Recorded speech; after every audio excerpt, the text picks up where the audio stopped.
What is up, everybody? It's me and Greggy Poo over here, the grilled cheese master, ready to talk about some House of the Dragon. Yeah, get that grilled cheese ready, bro. Uh, House of Been, Dragon should be a big episode tonight, the second season. Although I personally enjoyed it, and I kind of understood what was happening because of the strikes and stuff that was happening at the very end of season two, that they couldn't do what they wanted to do. This season's supposed to kick off with a bang because technically it's supposed to be what was happening at the end of season two. We're going to get that now at season three.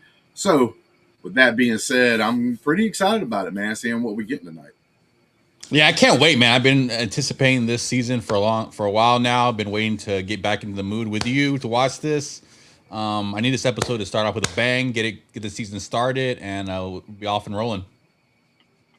Yeah. So, anything uh, before we actually get this started, the actual watch along here started and going. Is there anything that you wanted to like talk about from the first two seasons, or any of that before we start rolling? I'm interested in why is there an echo? Am I the only one hearing that, or Yeah, because I'm not hearing anything.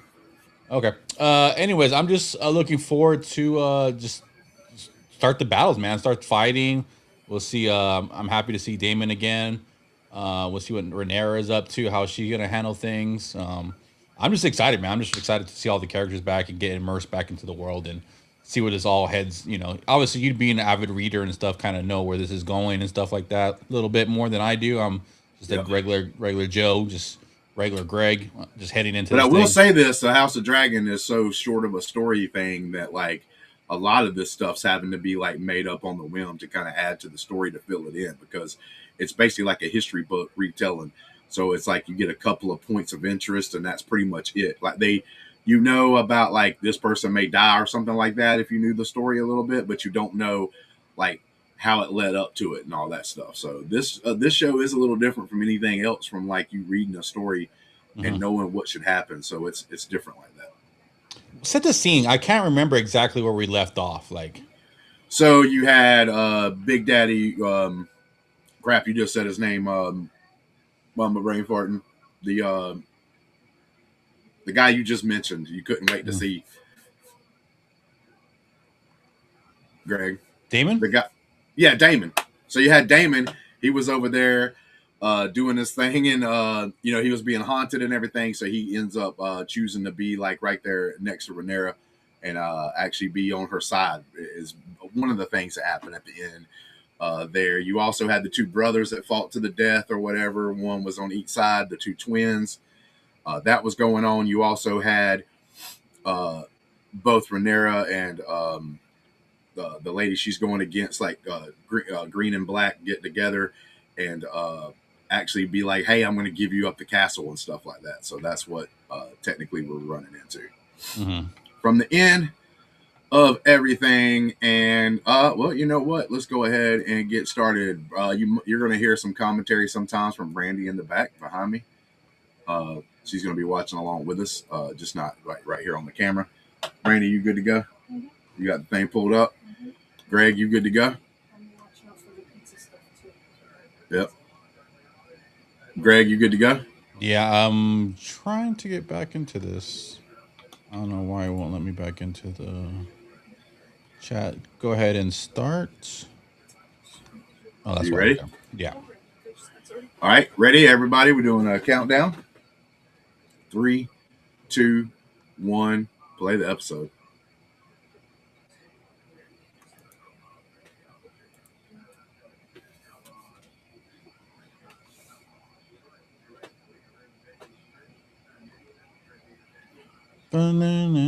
Just the music, man.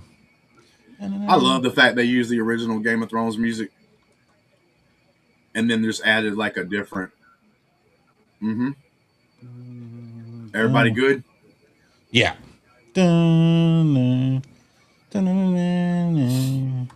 But I do like the fact that they changed like obviously the how the opening looks and everything. But I like the Yeah. fact they used the original music.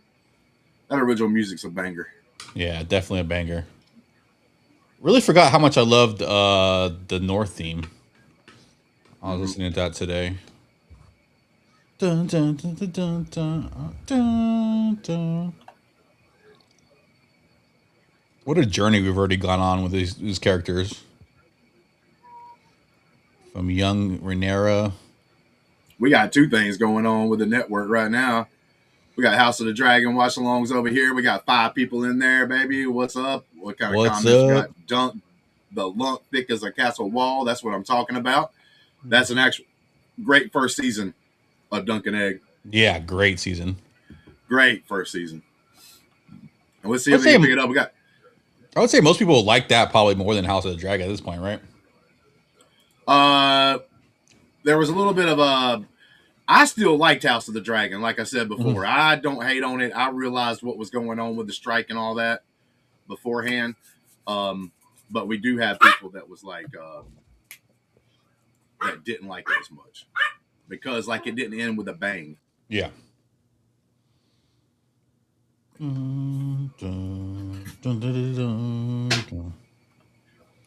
Ooh, Highlander scene. But thank you, Sonny Guns. Oh, there goes little barbecue. So, this is a point of contention here because this is a dragon that's technically supposed to go to a character that's not they're actually putting in the show. Okay. And some people don't like the fact that that character is not going to be here. Like this girl is not supposed to get this dragon. Mm-hmm.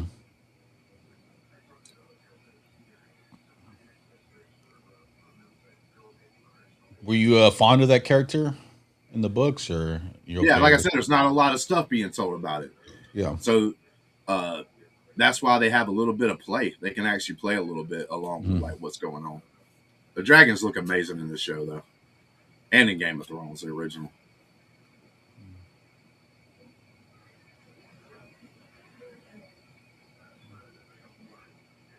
I might be wrong, but I think this dragon's name's like Sheep Stealer. Did barbecue Something one like that. Turn something into a shish kebab real quick.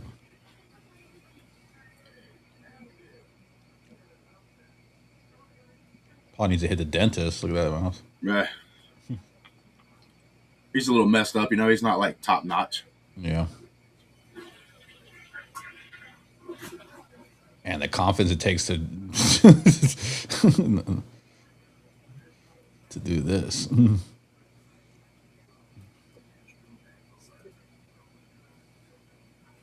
I'll have to see it there and listen here because it's not playing the thing, but I can hear it. Is it timed up right? Yes, it's.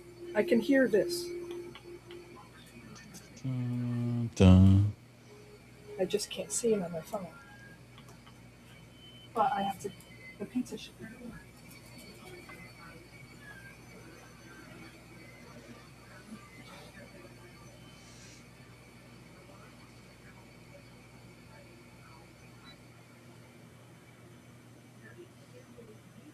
Neil, son.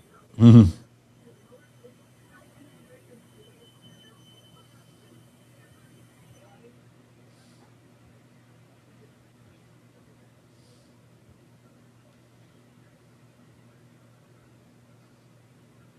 Ooh.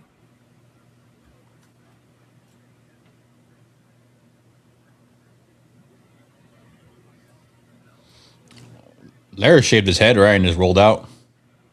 Yep.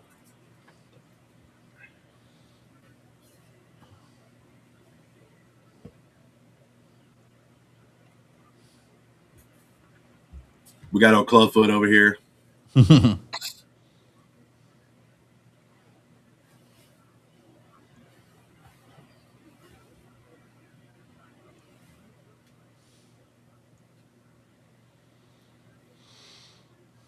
This guy thirsts for power, so he's hitching his wagon to the king and trying to work him through this.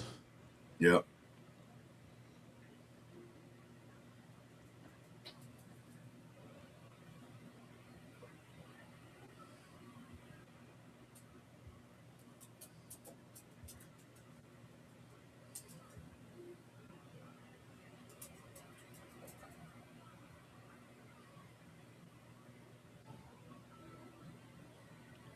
It is I, Robin Hood.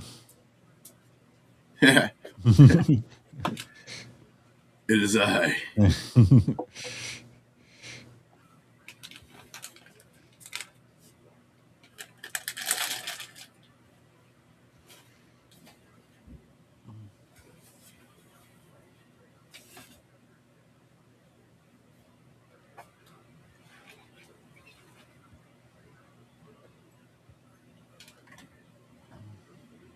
bend that knee.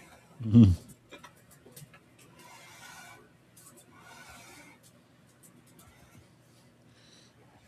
He looks very tired of reciting that.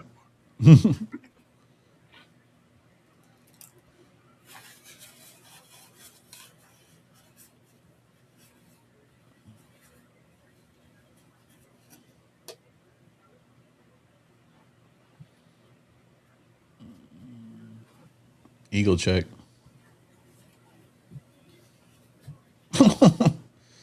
Okay.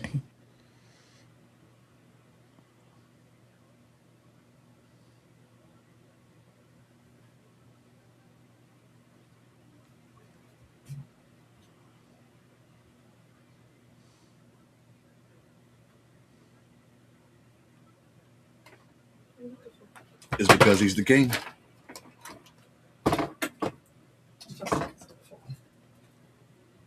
Hey, wait a minute. I have to. The pizza. I can hear it coming. I don't know when they're coming. So.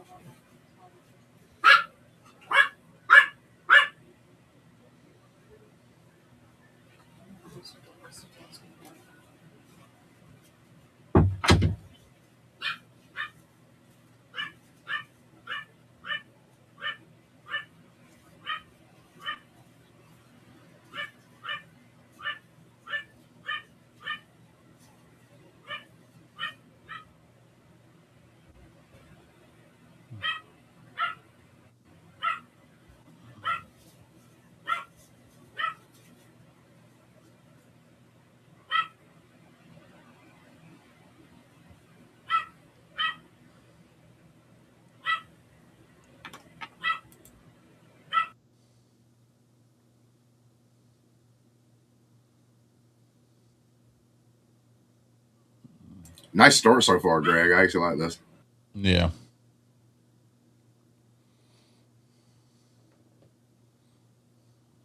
I really do appreciate Yodavigar, I'm gonna guess. A Kuhara Kamencia. I don't know what that is.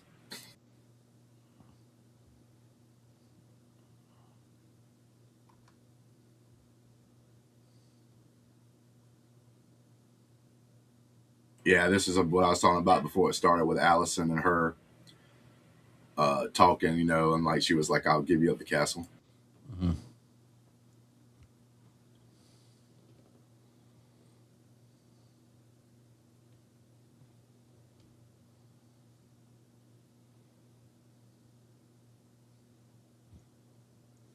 It's a trap.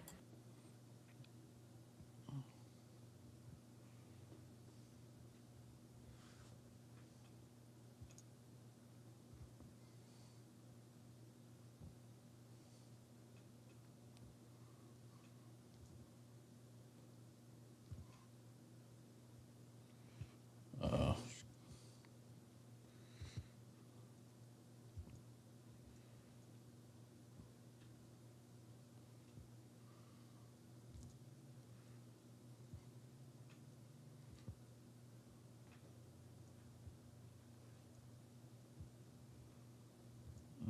no. Just too easy.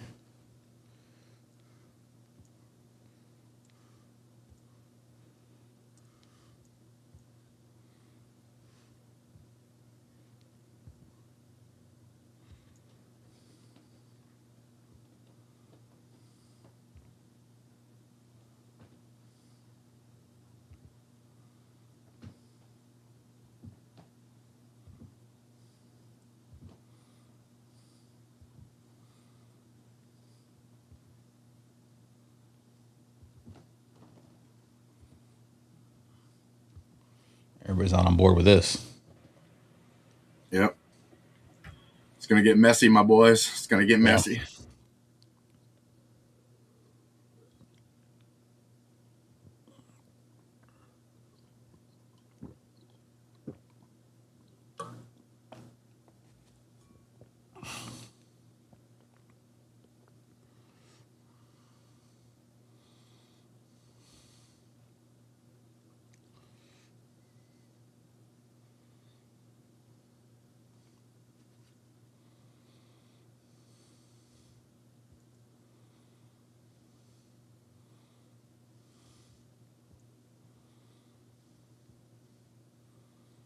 Surprise.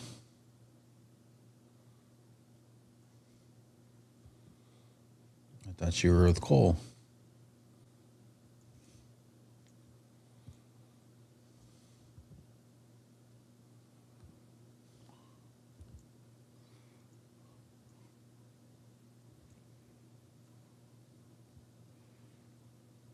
Why are you here?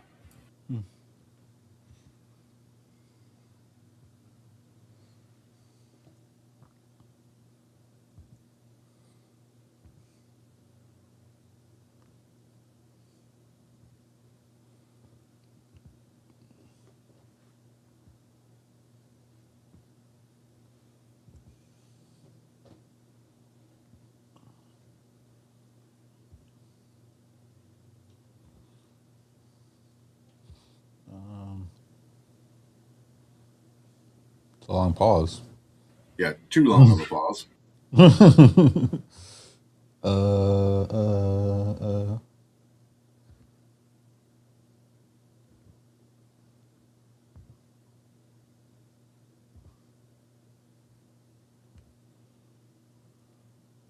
Oh. Ooh, interesting. So she was gonna give it up.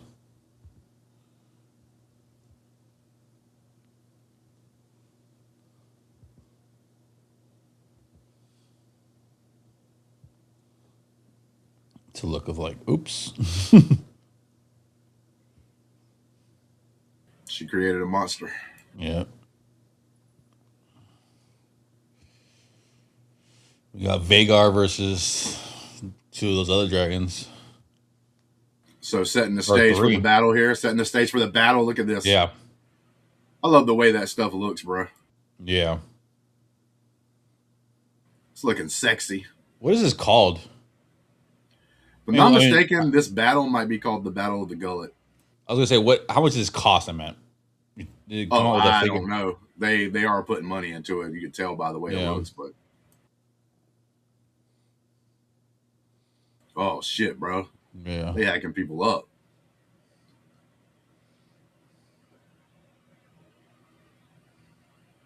Pretty gruesome.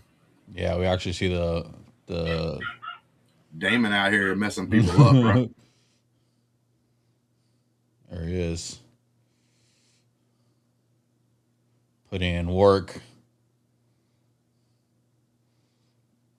Loves to get his hands dirty. I like that about him. Yeah. He doesn't sit back.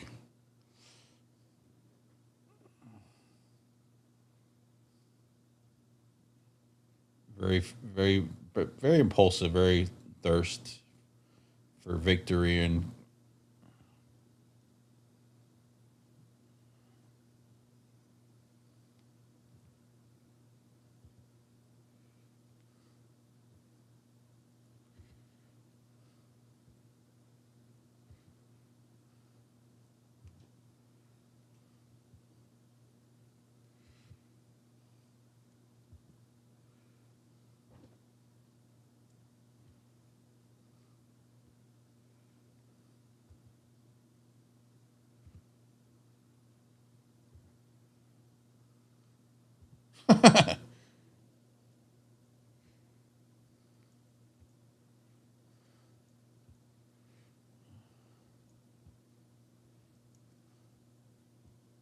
What do we got here?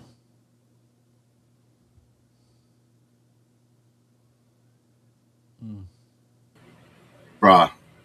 Mm-hmm. I got your back. His dragon's cool too. Yeah, I got your back. Are they giving up?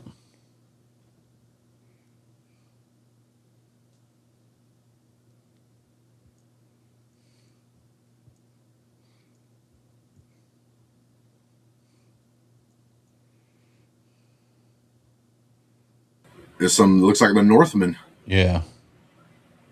See, I'm thinking they're showing up a little earlier than they did, but they're a bunch of old dudes, but they're a bunch of grizzled ass dudes. Like they're not weak. Some people look at them and think they're weak because a lot of them probably like older, white hair, and all this shit. But they're supposed to be pretty badass.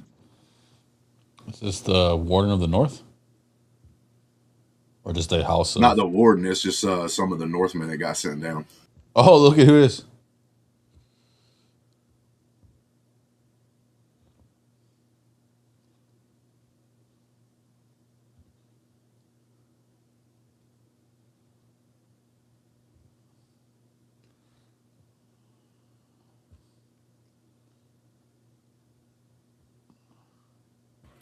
I love some of the people from the north. I come to Mhm. die for the Dragon Queen.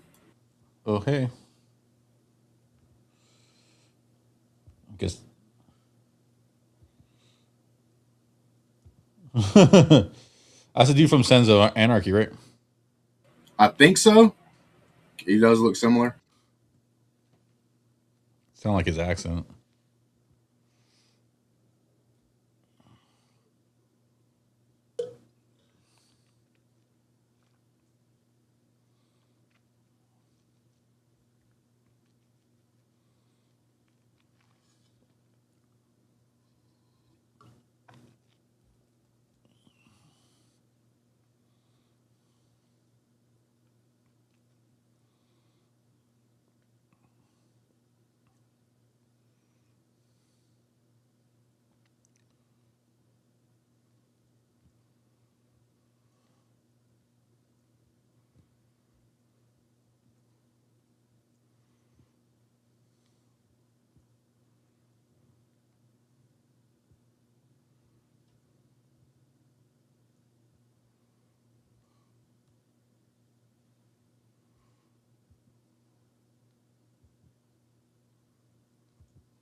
He ain't got to do shit. Yeah. He ain't coming, homie. Yeah, he's already got like a new game plan.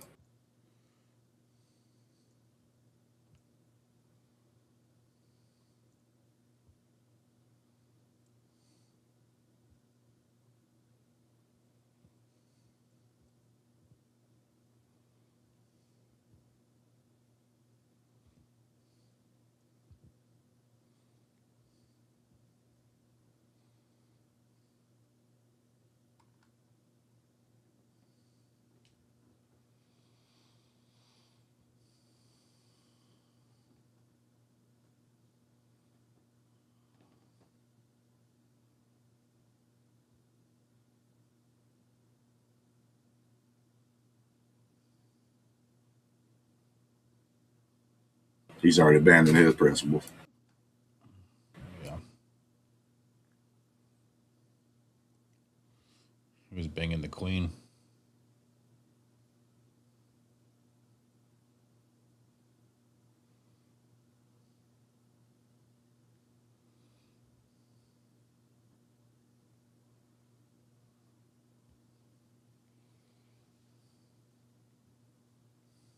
Thank you everybody for watching and joining with us. Put the comments in there. We'll comment about them when we see them and stuff. But yeah, appreciate you guys for joining us.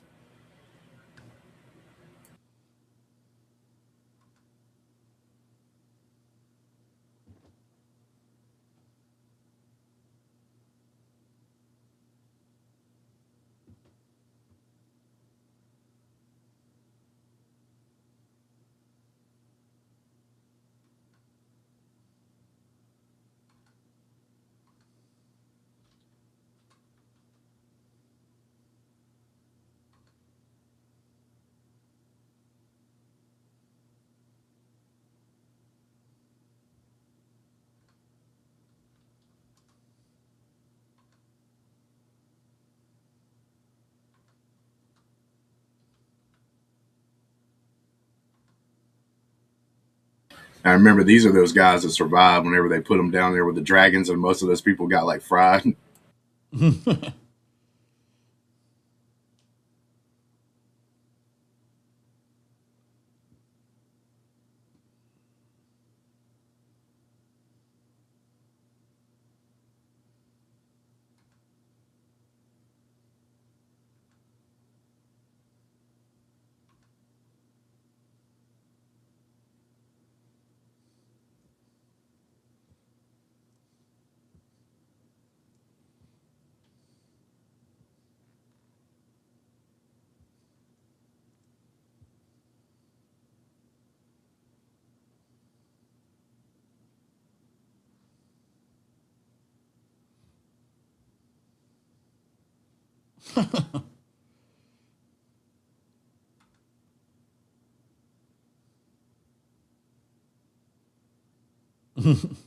True that. Yeah.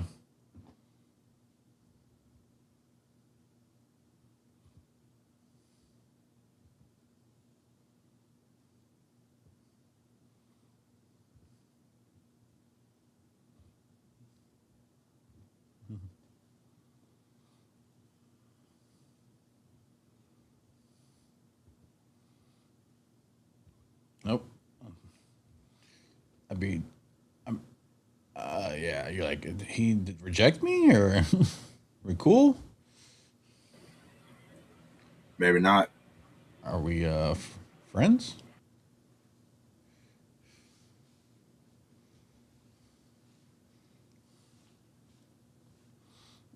Oof, not a sheep stealer. I was right. Yeah. He's sheep stealer.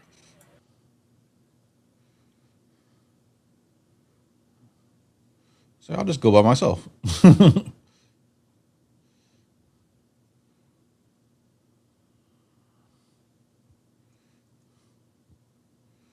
Okay, well, that looks unsuccessful.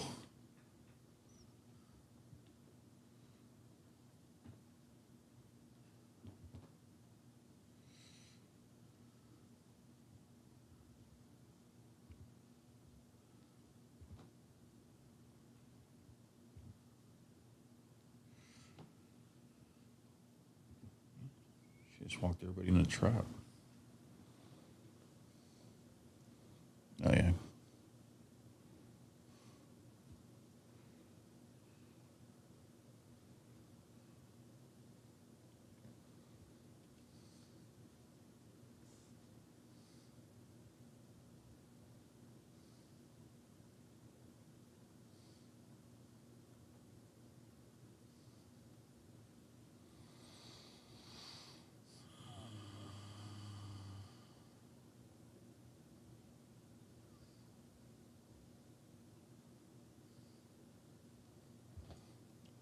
First episode.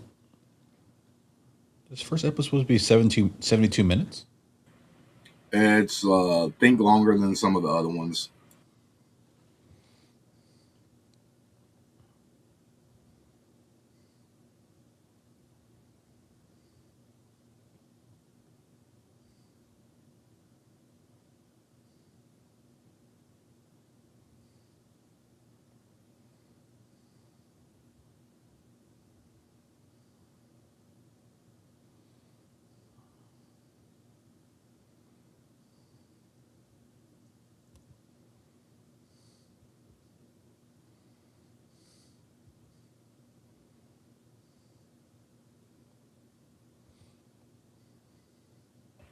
Whoever's out there watching this, let me know if in the comments if you're out there like how you liking the episode so far. I'm actually digging it so far. It's got some interesting build up going on right here. Yeah.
This guy shaves his head because of a protest, right? A little bit, yeah. He knows like he knows this is his dad. Basically, Yeah. I think now it's not 100%, but like he pretty much guessed it, and he doesn't want to have anything handed to him because of who his dad is. Mm-hmm.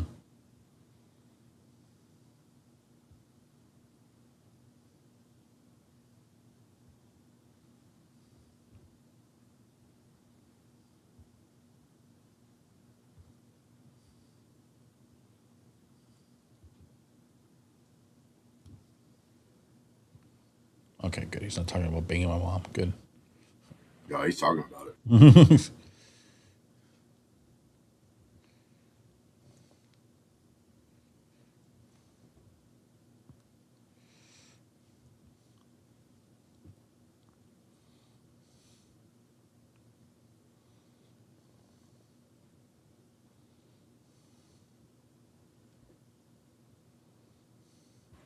Oh, looks like we're about to get in some action.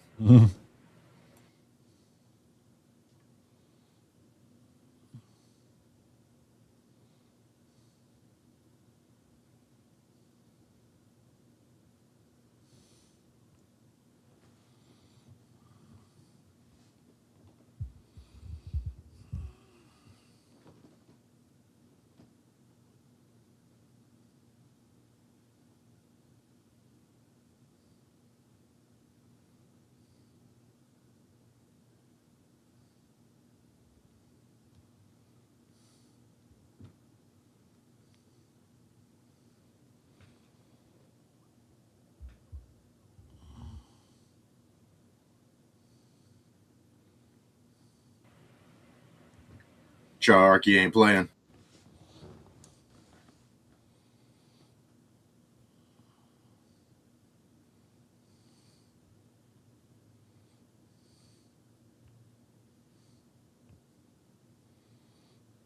Now, who are these guys? If I'm not mistaken, that is a Lannister that may, I guess he may have been sent to go get him or something. Uh huh. But it's what they call the Triarchy, which is like a kind of like sellsword sort of. Oh, okay.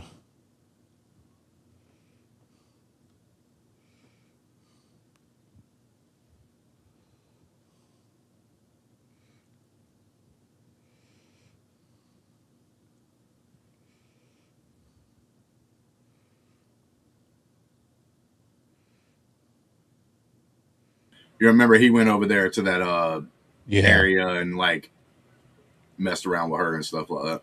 Mm-hmm. Appreciate you, Ivan. Thanks for liking and subscribing, buddy. And like I said, let me know how you think about the episode so far. It's been pretty good so far to me. Appreciate it, Ivan. Welcome.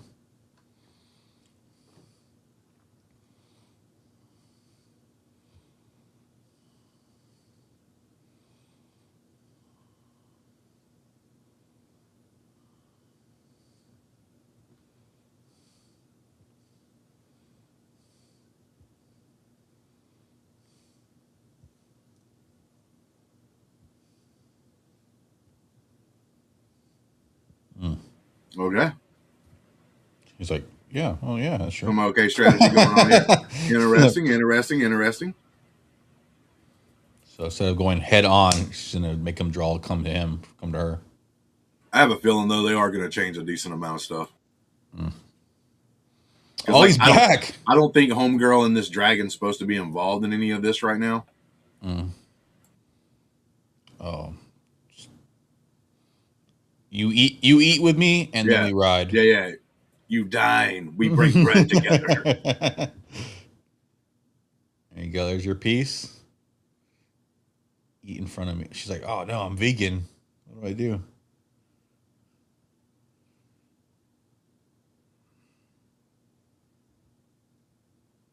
She's like, I'm more of a medium rare kind of girl. All right, whatever. I'll just eat it. Hell yeah. She's like, give me some of that meat. Okay, so instead of taking off and rolling out, he came back with some food. Good sign. Good sign. Yeah, she likes hers medium well, obviously, and he's more of a raw.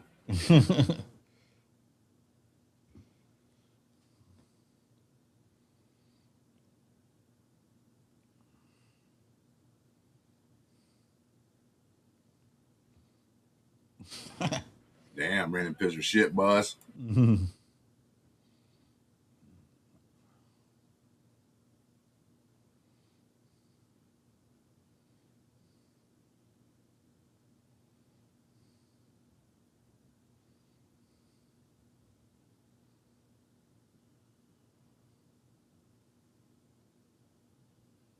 I don't know what the hell he's got going on. little snifferoo. Get back on track.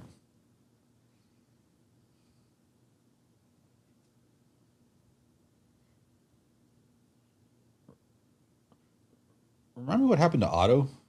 He's dead, right?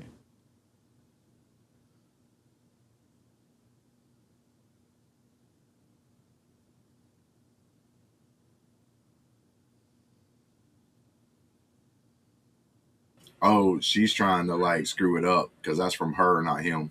Mm-hmm.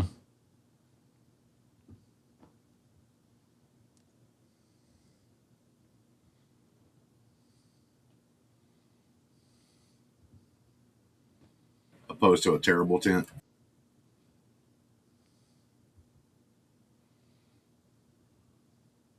Do you think he catches on, or he just automatically just follows orders?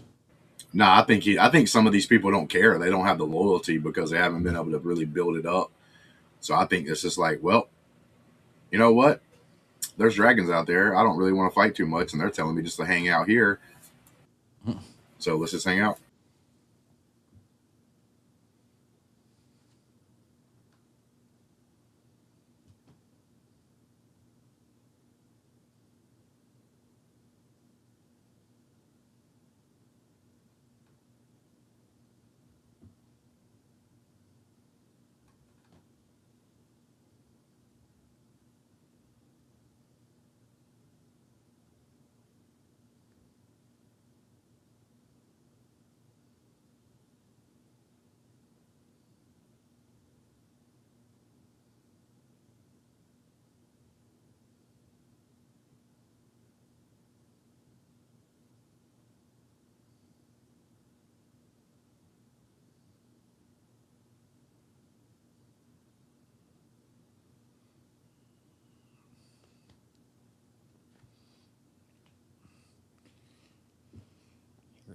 He already knows she's lying.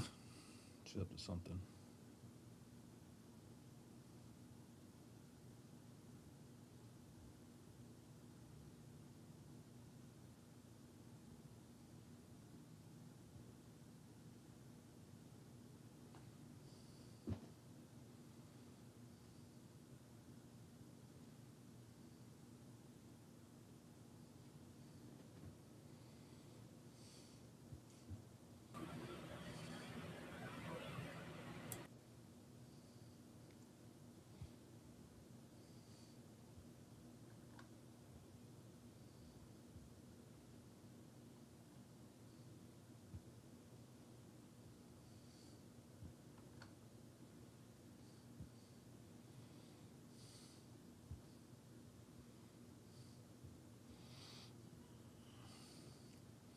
Let's see if Alice can pull this off.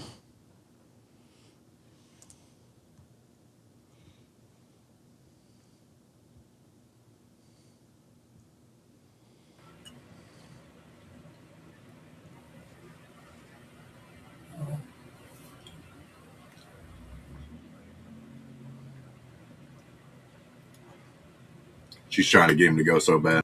Yeah.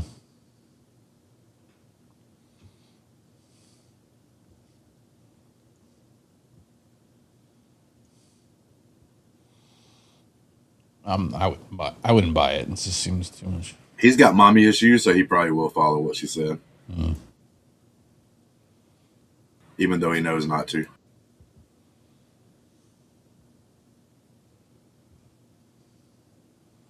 I forgot how she treats someone. She's very Oh damn! Is she Oh. oh Oh no. the target. Oh god, this is bad. Oh Is it his man. mother? Oh Isn't that his mother? oh yes. Oh, that's Oh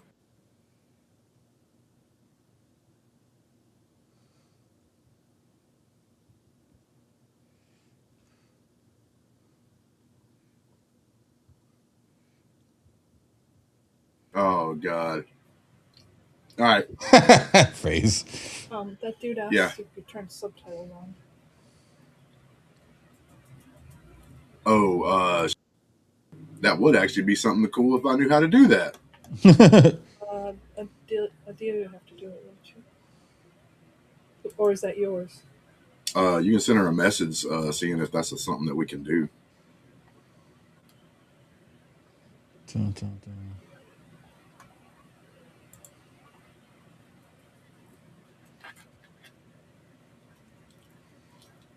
Oh wait, is it for the So you want subtitles for the Our show the while we're show? recording.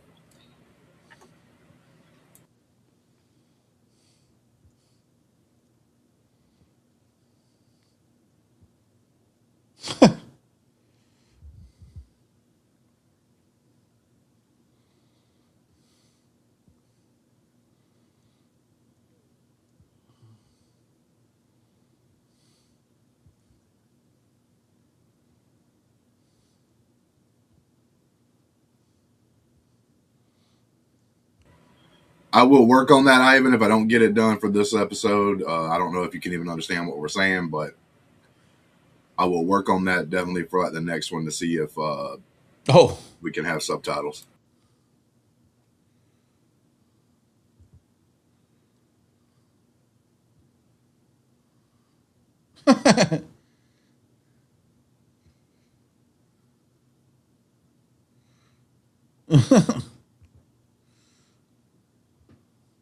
so everybody's getting kind of restless on both sides.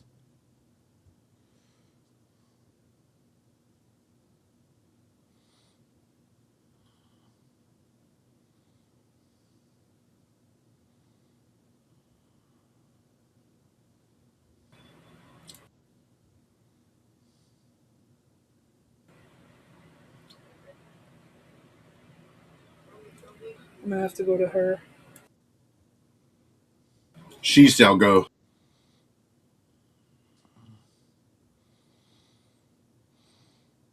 Mother, you're the queen. You can't go. Send me.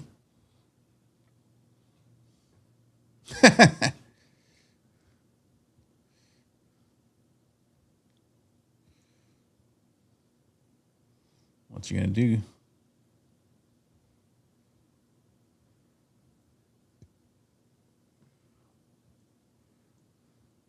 What? What?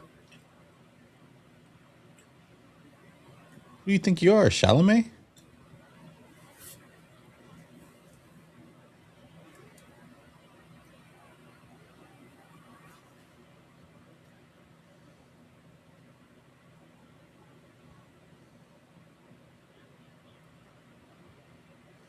Brah.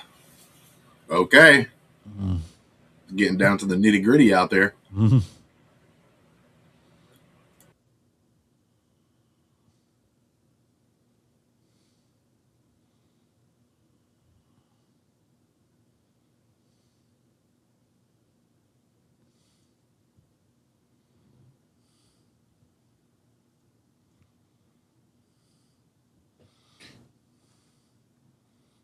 Don't go. I love you.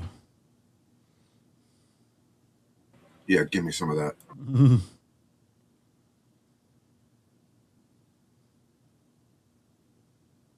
His eyes.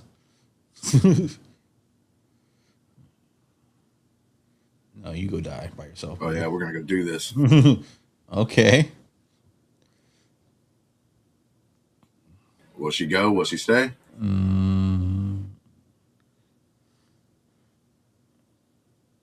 She's ruined raking. She can't get Did out. he bar the door?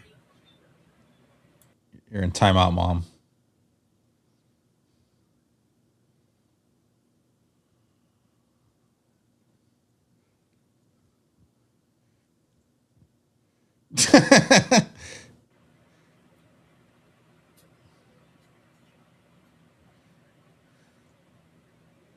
Crazy.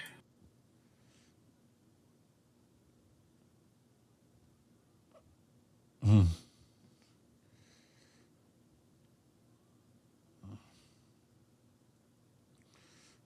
We'll find out if this was a very stupid, impulsive decision or Yep. it actually works out. I'm guessing impulsive and not working out. Bro, look at him. Fires everywhere. Yeah. Who's getting torched up? The sea snake? Sea What are they called? The sea snake. Yeah.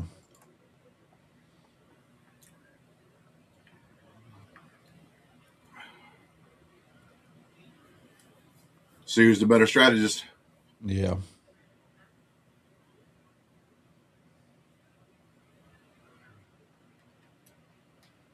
Digging their armor.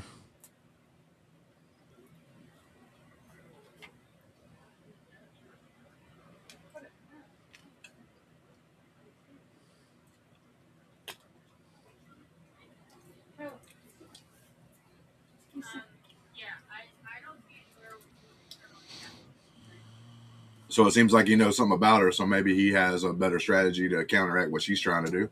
Yeah.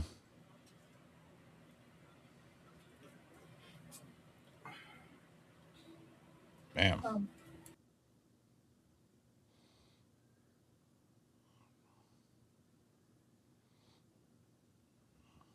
Sheesh. Ivan, I checked with our boss lady, and she said since we're not monetized, we can't turn on the closed caption. There's no option for us to turn it on. Oh, that's kind of stupid. I'm sorry. Yeah, that's dumb. So we get more likes and subscribers and stuff like that, and more watch hours. Actually, we got enough subscribers. We just need the watch hours to build up so that we can actually get monetized to turn on closed captions. Sorry out there for the people that needed that. That's kind of a stupid rule. Yeah. I tried. Sorry, Ivan. I failed you.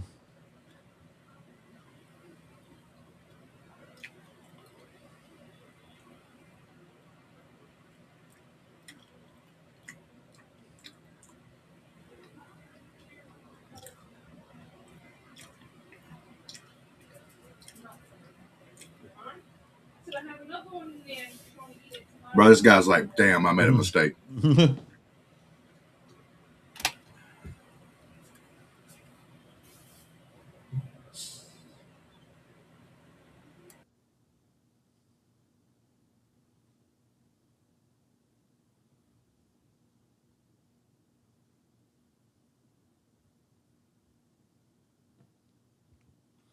What do you think she should have done? Trusted her son and protected herself for the future, or she should have handled it herself?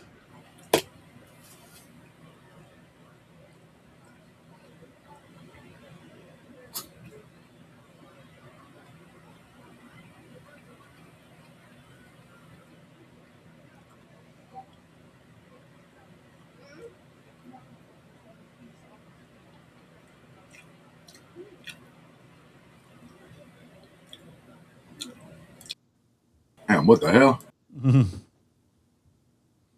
It's like, damn, I just made that. If you just asked me for alterations, I would have done it.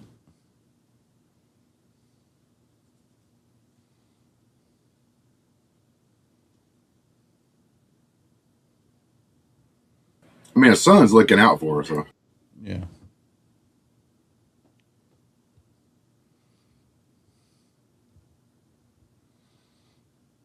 It's probably the best move to send him, to be honest with you. I lost experience. I mean, she keeps thinking she has to be like there and all this stuff, and like maybe in some cases you would, but most kings don't even show up at the front of the battle. Yeah.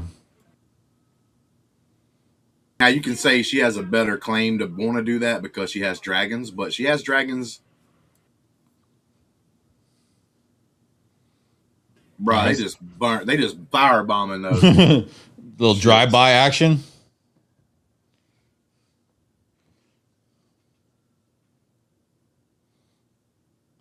Like, thank you.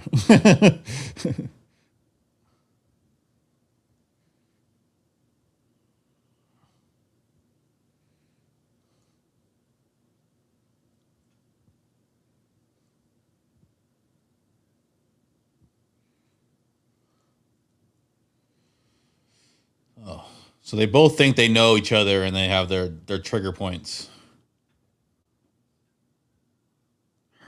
her hatred and vengeance for him. Oh, the big spear throwers. Oh no. I got something for that ass.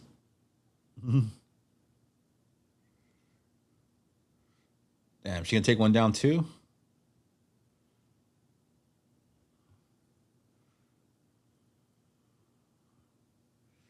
Oh shit.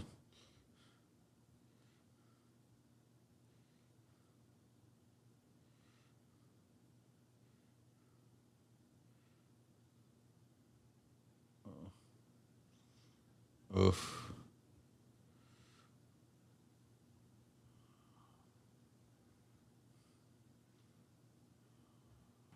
You haven't taken out a dragon yet. You can't get by. Is that weight?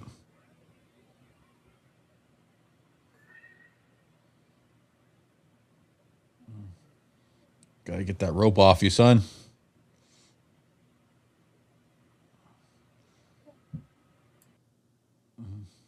Just trying to bite it. Set it on fire.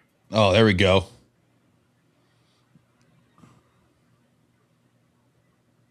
Still got the giant spear. Nice.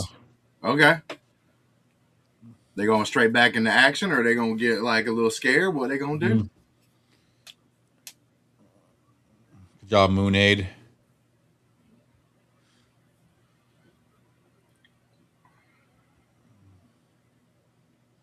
Now we got some one-on-one ship action. That was some pretty cool dragon action, I'm gonna be honest with you. Yeah.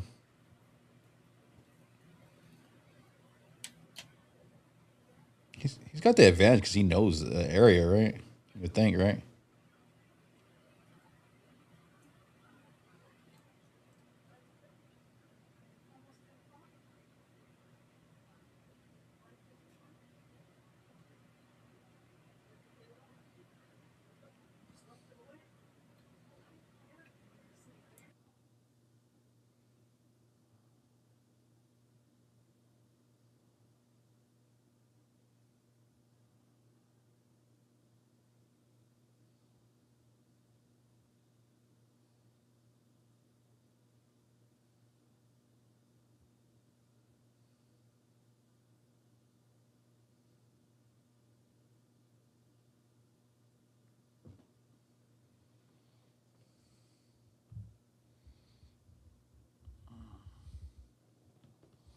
It's a little home turf action.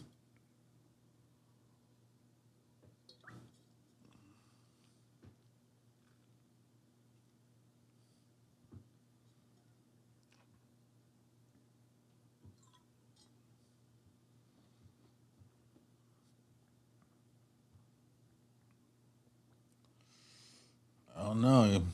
The thirst for vengeance, or Hell yeah, whatever she's got going on. She got a hard on for the sea snake. yeah, might be her undoing. Oof. That dude must be pissing his pants. It's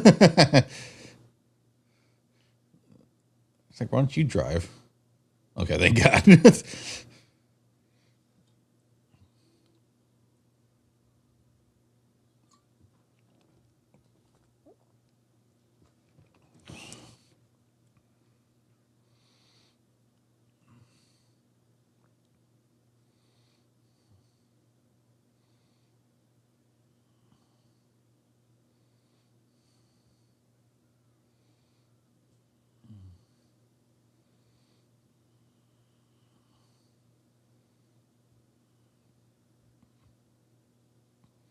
My lord, your driving sucks.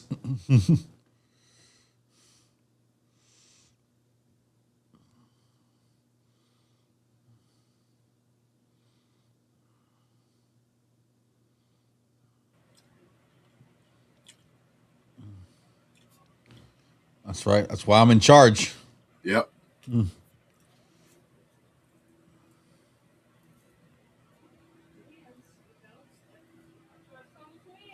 Smart move. So he's probably gonna take at least 2 out, right? You would think. Mm-hmm. Maybe just one. At least if he just like takes out one.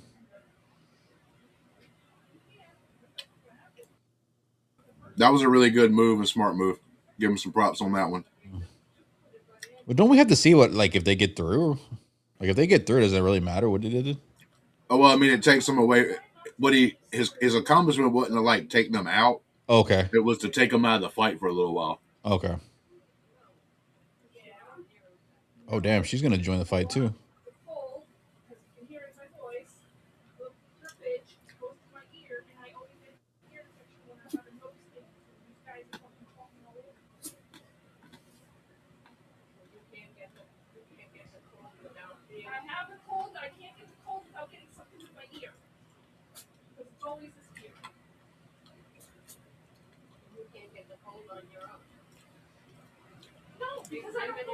Yeah, they're done. For one, why in the hell did you not just follow each other one by one? Yeah. I guess they assumed that it was just you're able to. Oh dang, she just threw out all the knights with the armor, trying to make weight.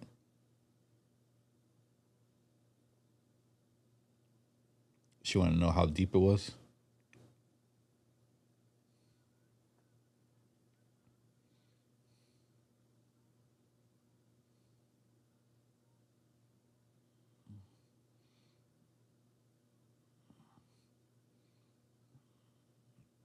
Damn it! I thought that would work.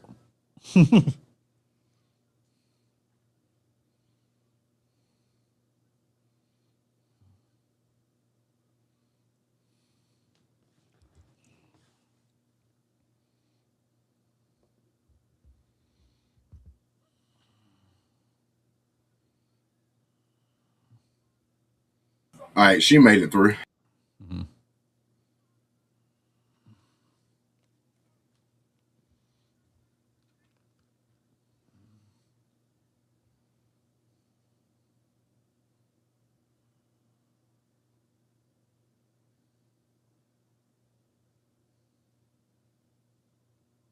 Oh, he's gonna see his castle.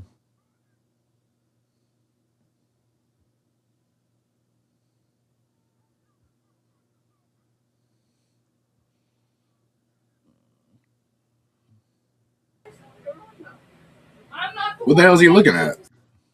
Remember, she said. I think she said that they're gonna take the castle and plunder it. That was gonna get his attention and keep him out of the fight.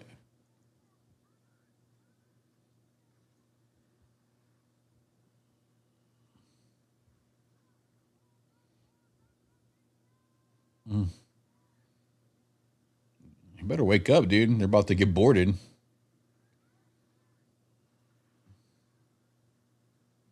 Sheesh.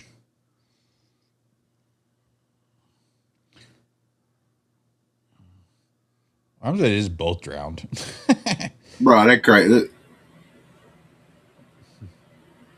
That shit's crazy, bro. Oh snap! Oh damn, bro, he got fucked up. American Ninja Warrior, right there. Those little things.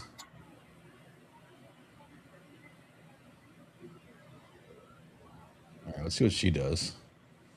Freshly new Dragon Rider.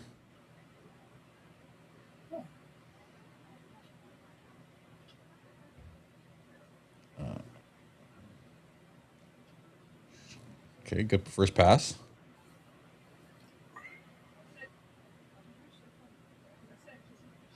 Oh, okay, it's not.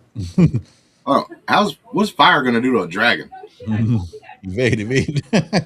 Get out of here. No, I'll just keep shooting. No, yeah, this guy, this dragon don't give a shit. I fed you, girl. Like, let me do my thing.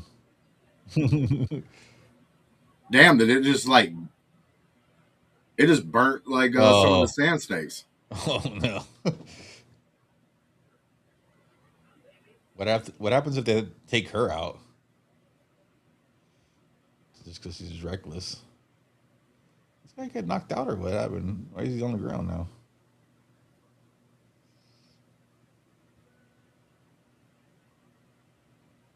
Bro. Let's get in the game. Yeah, you better wake your ass up. Should have technically he should probably be dead already. I hope they meet up one on one.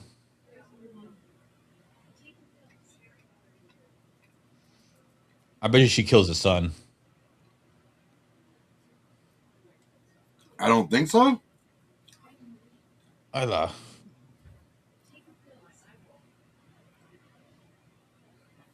Oh, you're gonna drown. Oh shit. You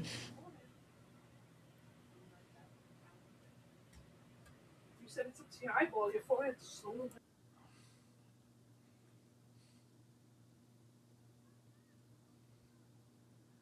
Oh, Moon Dancer.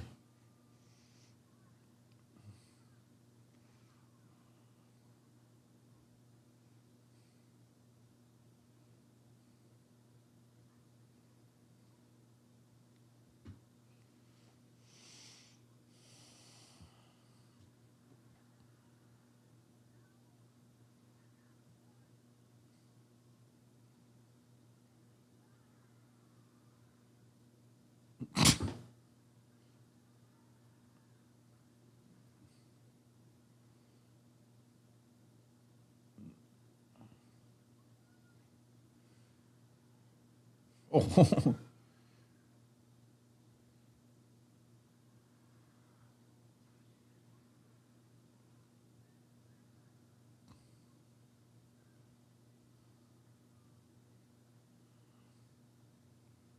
Damn, they brought the barbecue their own person. Yeah, they're like fighting each other.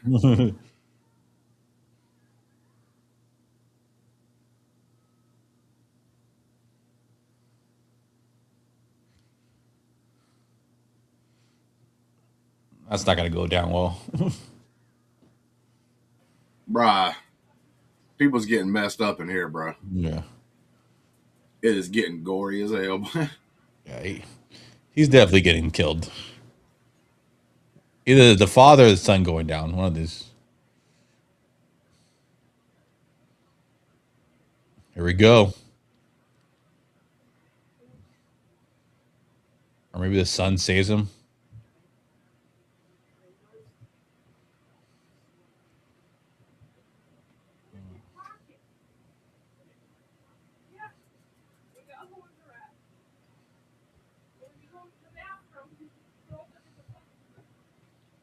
Pretty badass little fight scene going on. I can tell you that much right now.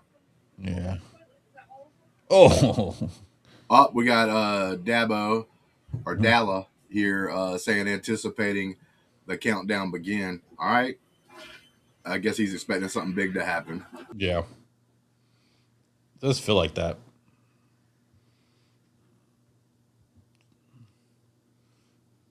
Dad.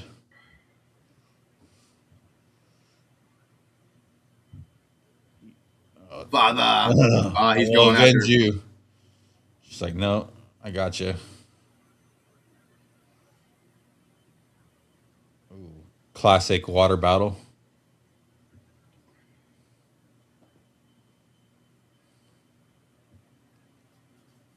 Oh no. The problem is like there's no way that lady right there is going to take Big Daddy. Maybe you could take Old Man because like you're younger, obviously. Maybe you can move a little faster or something like that. Maybe you can explain that away. But Big Daddy, the son, there ain't no way. A bear hug could take her out. What do you do? Like you obviously have to take you have to take him out, right? Or you're just hoping magically, oh God. Not another one. Yeah, he's gotten caught twice. Moon Dancer, help.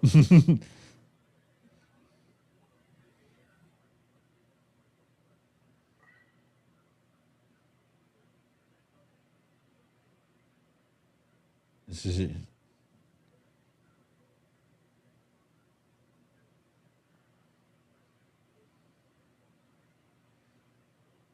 These dragons just listen all perfectly.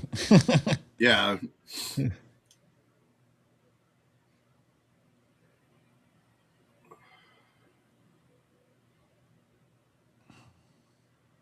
See, there's like no way. He's like gonna be like triple the quadruple of strength of her. Yeah. She's about to catch him with a knife though or something. I don't think she has one. She has one in her boot or something. Or one. Oh, he got her. Got her, coach.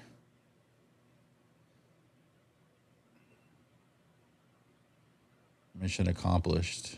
Oh, she pops out. No, Classic. she's done. Classic. This is Fall. Game of Thrones. She's done.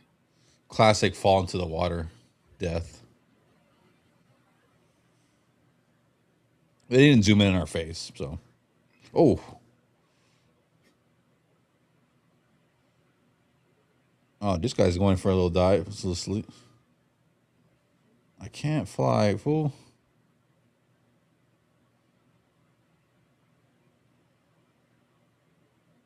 Bro, is he gonna die by drowning? That's so whack.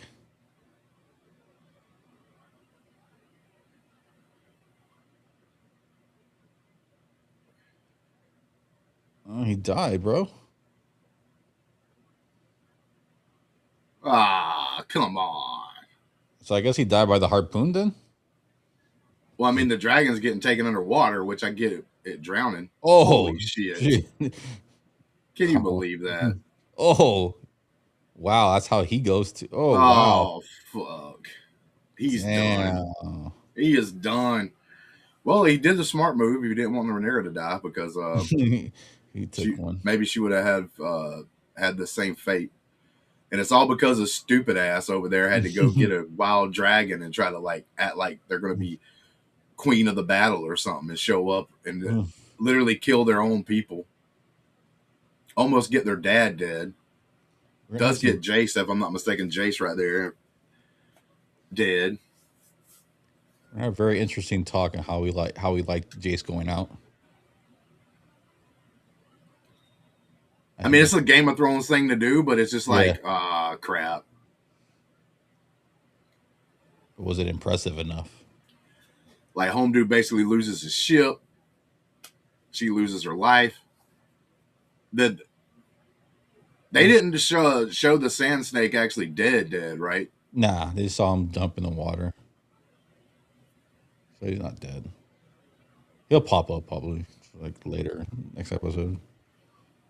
Like, oh. Or maybe float somewhere to somewhere. So a dragon gets lost. Jace lost. Yeah, a couple of things to talk about, man. To be completely honest with you. Yeah, a lot going on. A lot going on. I can't even remember all of it, to be honest with you. We definitely need to do like a post credits. I'm gonna actually try to get up with Adelia and see if she wants us to do it on the end of this, and she can like take that part of it out and make it its own show. Mm-hmm. Whew, man, we had some loss today.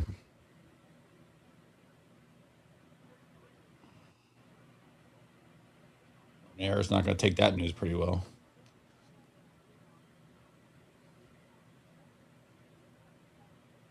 We'll figure out what happens with Sheep Stealer. Moon Dancer still there. Those.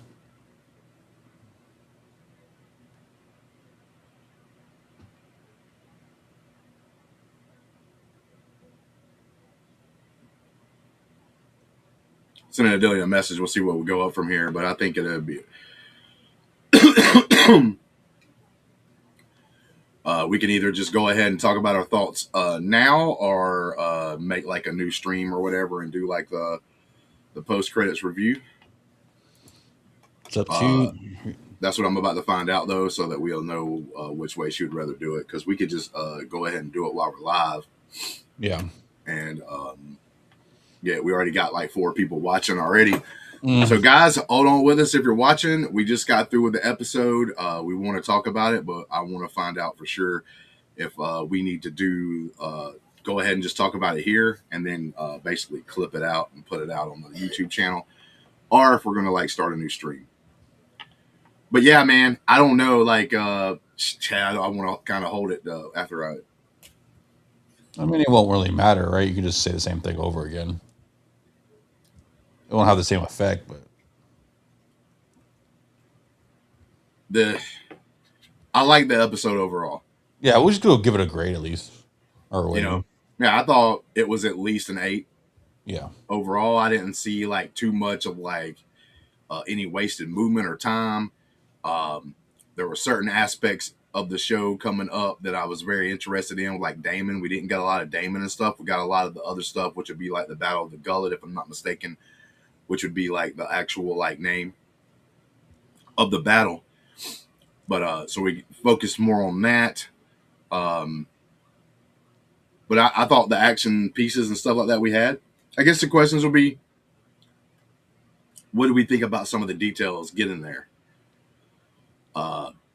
The son locking up Rhaenyra, how he gets taken out, that kind of deal.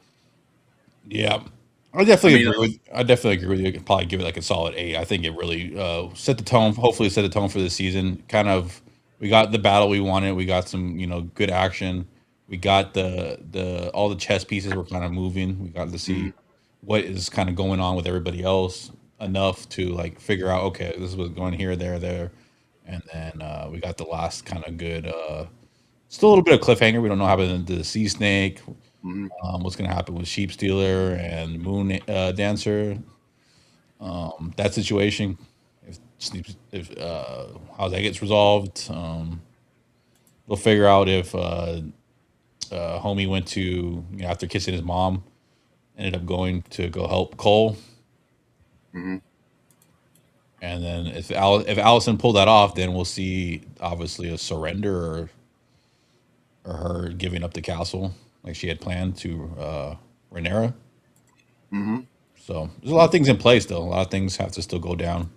Obviously, the king got captured, and now he's going to be presented between for the queen. So we'll see that unfold too.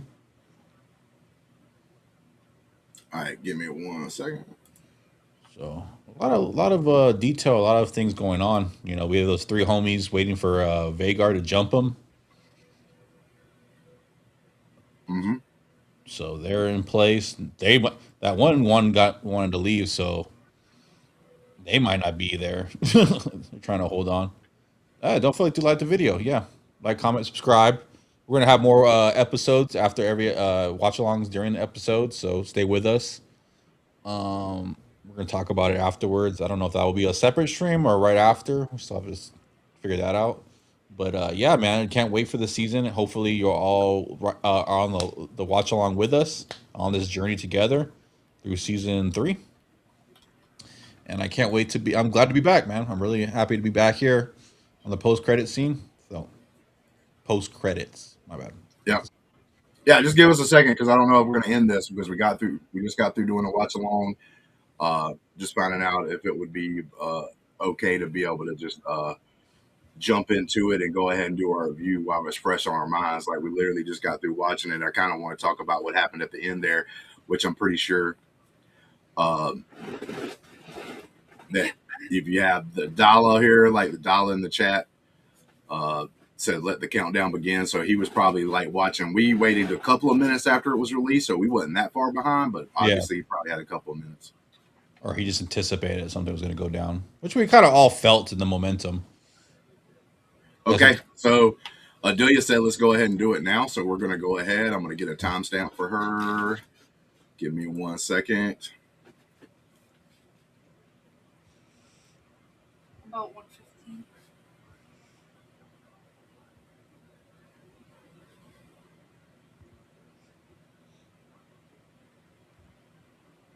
Started in the next 8 seconds. Yep. A few more seconds. We're about to get into this. Hello, guys. Thank you for tuning in.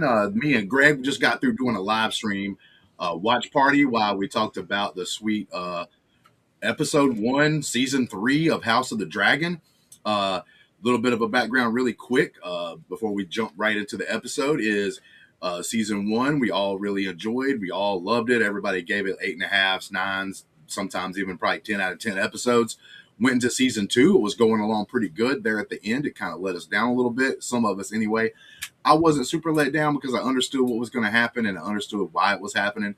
But other people that don't care about that kind of stuff on the outside with the strikes and everything else going on, is one of those things to where they were let down because like we really didn't get that big ending crescendo in season 2. Season 3 basically was promised to be like, hey, this is some of the stuff that would have happened at the end of season 2 if we would have been able to do it the way we wanted to. But you're going to get some of that, if not all of it, at the beginning of season 3, episode 1. So this wasn't going to be a episode that was going to be like, oh, okay, we're going to slowly work our way into that. Nope, we got right into the thick of things. How did you like that decision, Greg, of them just like really going right into it? Really started getting like, if not action at the very beginning, we started getting some of the beef, you know, when it comes to like the characters interacting with each other, what's happening, the ramifications of what's going on with Damon and Rhaenyra and the different parties in play. Yeah, I thought you really wanted to after kind of I kind of was let down in season 2 a little bit, and I definitely wanted to start off strong with season 3, and I think you wanted to set the tone pretty good, and I think they did that. They explained a lot of things that the action that was necessary, and you can kind of cruise off in the next couple episodes a little bit, and then hit another high again, and then you finish with a high. So it could be a little formula that they maybe go through, but definitely you want to start off episode 1. It was 72 minutes long, apparently, according to some text. So they definitely wanted to make sure that they got everybody locked in and hyped for season 3. So, but yeah, so like we dive into it. We start getting, like I said, the characters being reintroduced and everything else. Some of that stuff may have been a little rushed at the beginning because of where they were trying to get. I didn't think it was that bad, though. I'm not going to like knock them in the score and everything else because of any of that, because I don't think any of that was like super bad. But like, you know, we had Alicent get back to the castle and realize, oh, my son didn't leave. My crippled son has been burnt half to death. He left, but like the other one stayed because he was like, I got to protect the castle. And he was supposed to, the game plan was for him to go and join the King's Hand in a battle to bring out Damon so they could try to like surprise him and take him out. And he's not going to follow that plan now, which then throws like a thing because Alicent was literally trying to give Rhaenyra the castle. yeah. Like, and make it easy for him. And then we had kind of like a little bit of a switcheroo there. Did you like that part of the story? Or did you, what did you think about that section? Yeah, I thought it was a good plan. We were trying to figure out if Rhaenyra was if it was going to be an ambush, like her council, like Jace and a bunch of them have kind of said this is too easy. Alicent wouldn't you trust Alicent? Everybody was kind of hesitant, but Rhaenyra was like all in because I guess they have their relationship, so she kind of felt like she was telling the truth and stuff like that, which she ended up being telling the truth, right? We find out that she was telling the truth. And then they not only was she going to take the castle, but she was ready to jump Vagar as soon as he headed over there. She had 3 riders in place with 3 dragons ready to jump him and take him out, and she was going to kind of just try to win this right away and take out and be victorious in this battle. So we were trying to understand if it was impulsive for her to do this, but it ended up being the right play, but then it ended up backfiring because I always forget homie's name, Cyclops. Aemon. Aemon, yeah. Aemon decided that he's decided to do his own thing, and now she's technically a little bit worried. She's worried about Cole in that situation going on because he's going to be left out to dry. And then obviously she's majorly worried about the oncoming ambush or the surprise that Vagar is still there. Yeah, we didn't get a lot of Christian Cole in this episode. Yeah. He's one of the people that like obviously a lot of people would probably, I would assume, hate. Want to see his demise, kind of get his comeback, but a Game of Thrones fashion, they're not going to do that immediately. You're going to probably have to wait for that to happen as the show goes on, just like you had to wait for the Boltons and stuff like that in the original Game of Thrones. But yeah, like, what did you think? Did you think we should have got more Christian Cole? I mean, because he was basically absent. We had that one moment with him, and that was pretty much it. I'm good without a lot of Christian Cole. I think we had enough of him over the other seasons. I mean, he was a good character. It was fun, but I'm okay establishing other things that are going on versus keeping him situation. I think he got enough show time to figure out what he's doing. A little bit more on Alicent before we kind of leave that section of it was, Alicent's out here and she's basically like, to me at this point, she's not very good, obviously, either. There's not a lot of good guys to really root for in the Mhm. show, which I'm fine with as long as it's a good story that's being told because of like things happening. But I think Allison's trying to like save what family, the innocent part of her family, Yeah. like as much as she can, like her daughter and stuff like that. And maybe because Home Dude's burnt, like maybe save him now because he's not probably going to be as bad as he could have been before, Mhm. and that kind of deal. So she basically maybe trying to save like whatever she can from her family, but give up some, but sacrifice some of it to keep it going. Like obviously, like Aegon, whatever. So I mean, what do you think about like Allison, like that part, willing to sacrifice some of her family to keep some of it alive? I mean, it's a kind of a shame in a little bit that she's already kind of throwing the towel, but it's kind of like I understand, like she's already kind of felt what's gonna happen. Obviously, Rhaenyra's another person that would probably feel, the loss in war, possibly losing sons and stuff like that. And it seems like Allison is checked out. She doesn't want any part of this. She wants to, like you said, maintain some of her family, and she's willing to sacrifice. So that's what the heads of the families have to do. They have to make decisions like that. Are they all in, bloodthirsty, gonna go see this through the end, or are they gonna kind of try to find a way out of it? And obviously, she's trying to find a way out. Yeah, one thing I like about doing this live, like we don't do all of them live, but we might start doing most of this, especially this show. We'll try to do it as often as we can, like after the show, according on to people's work schedules and stuff. Not a big enough channel for people's got to work some full-time jobs sometimes, but I do want to toss it out to the commenters here. Yeah. We got West of Westeros. What a great episode. So he enjoyed the episode big time. Thank you, man, for being here and watching and stuff. Then we also, I didn't like Sheep Stealer. This is from Damien. Didn't like Sheep Stealer causing so much chaos, being more of a liability than help. And then we have, but an overall good episode. We also have Sheep Stealer just isn't tameable. And we also have another question here. What's the long game for the story arc with Sheep Stealer?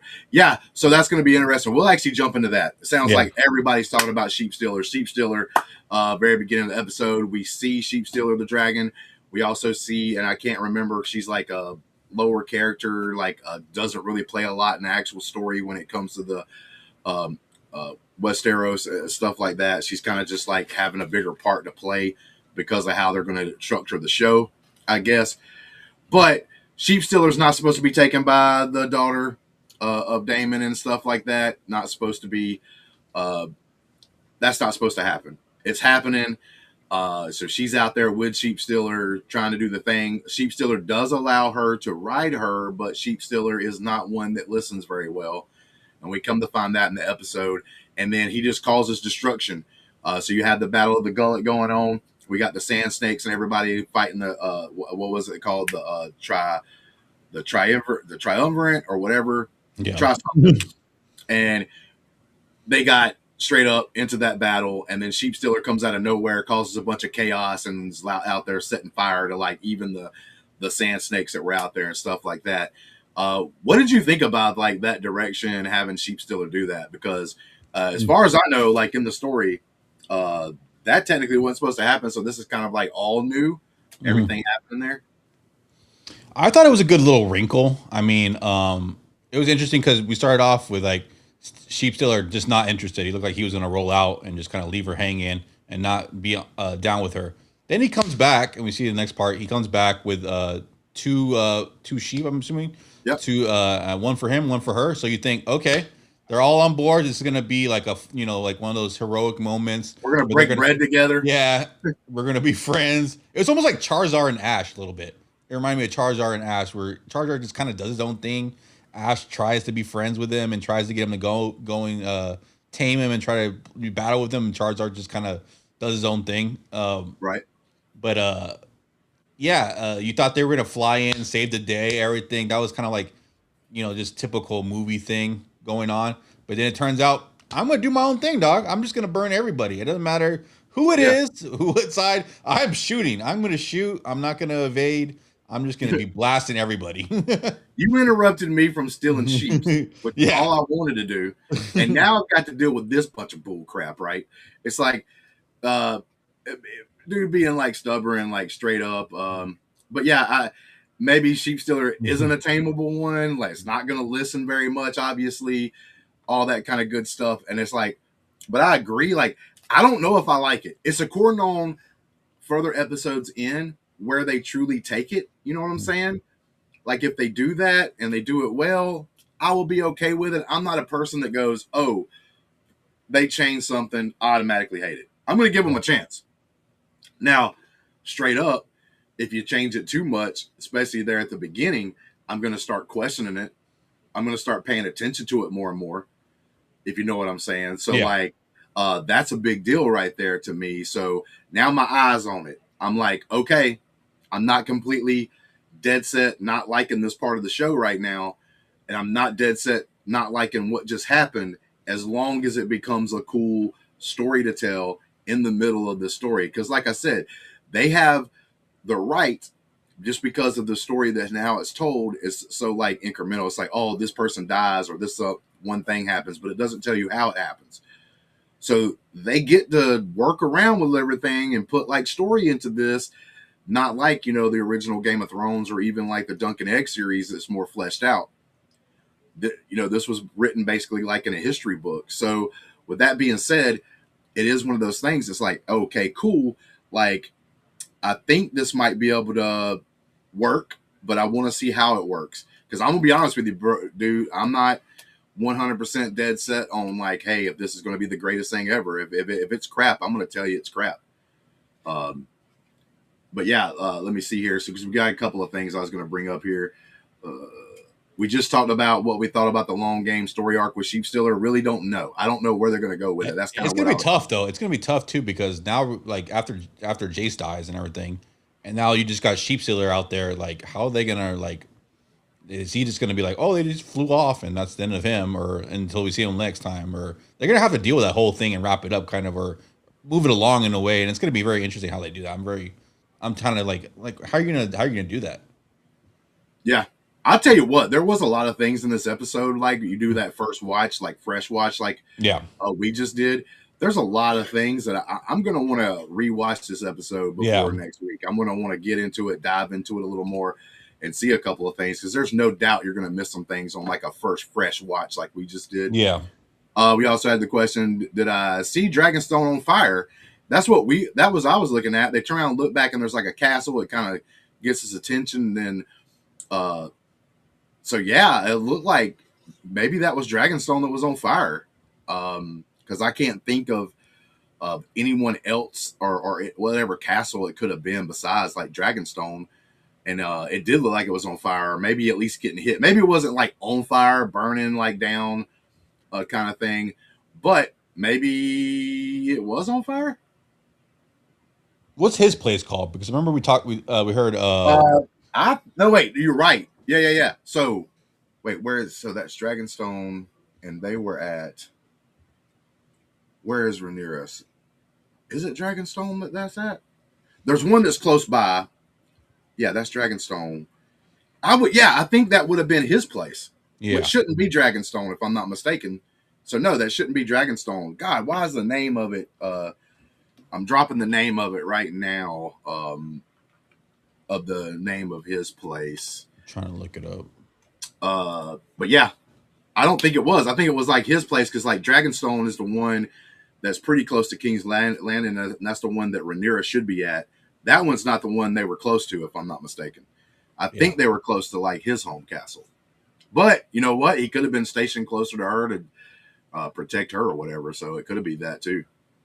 Got West of Westeros saying Jace doesn't die like that in the book. Yeah. It's how did he like die? Straight up 100%. Can't remember exactly how he died right off of that. But yeah, I don't think he dies exactly like that. Driftmark, West of Westeros. I think he is right. I think that was Driftmark. Yeah. Where they were at. So I think that's what you may have seen that was a little bit getting, like his home castle was getting kind of hit.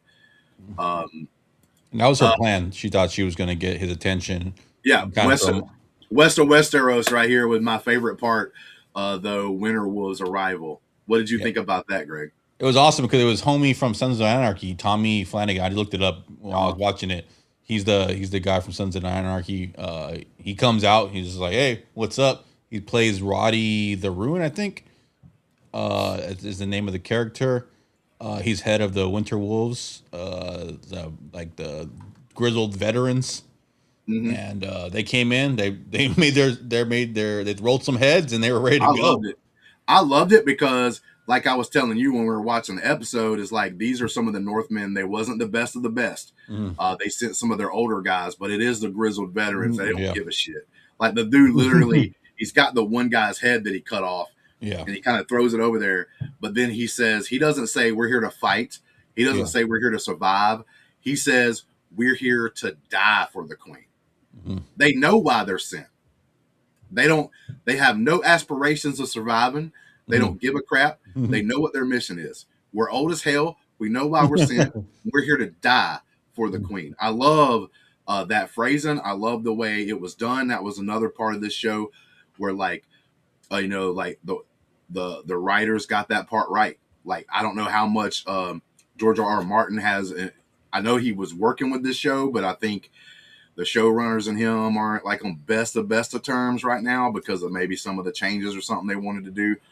But with that being said, it does sound like a Game of Thrones. Like they did a really good job of like capturing that aura. It's like, yeah, bro, we here to die for the queen. I was like, all right, let's roll. We also got Westeros here with another one. Says also, did anyone see Antler Man when the Dragon Siege were waiting to go to battle before the witch shows up and says go to war? Do you remember seeing the Antler Man? Briefly, yeah, briefly. Yeah.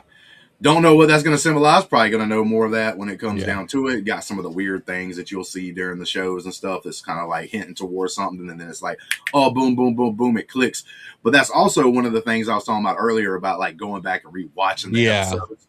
Because, like, bro, there was a lot of things. There's a lot of stuff happening. Action.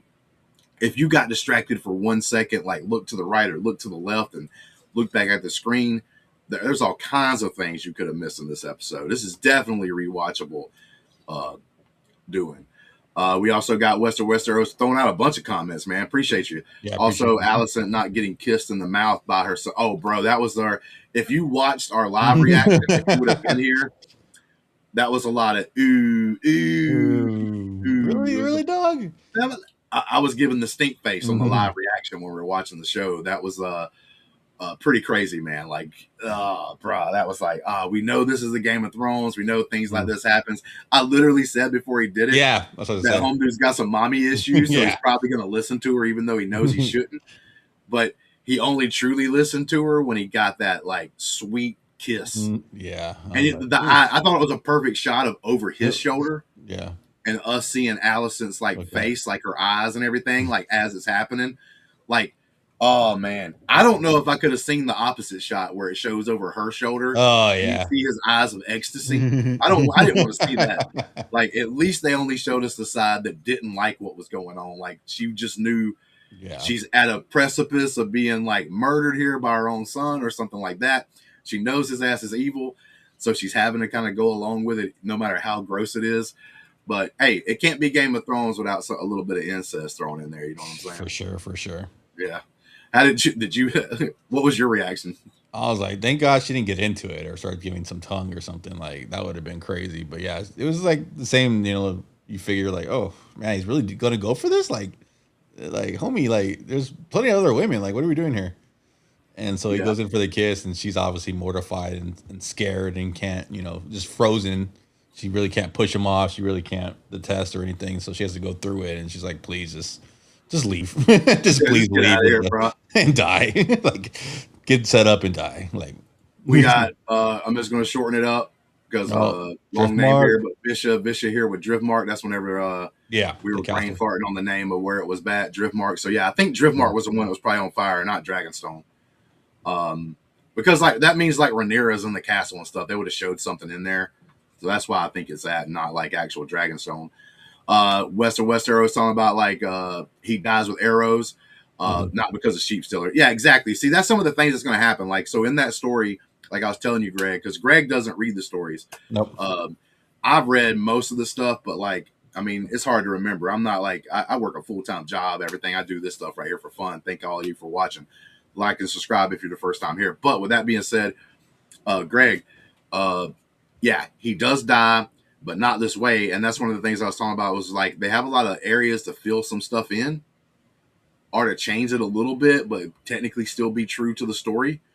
Because he did die with arrows tonight. Let's go ahead and talk about it since we're talking about it and pulling it up. What did you think about that? I think while we were still doing the live watch along, I think you were actually like already saying like, yeah, I want to talk about this on the post show, on the post credits. So go ahead, big dog. Like, what did you think about the way Jace went down tonight?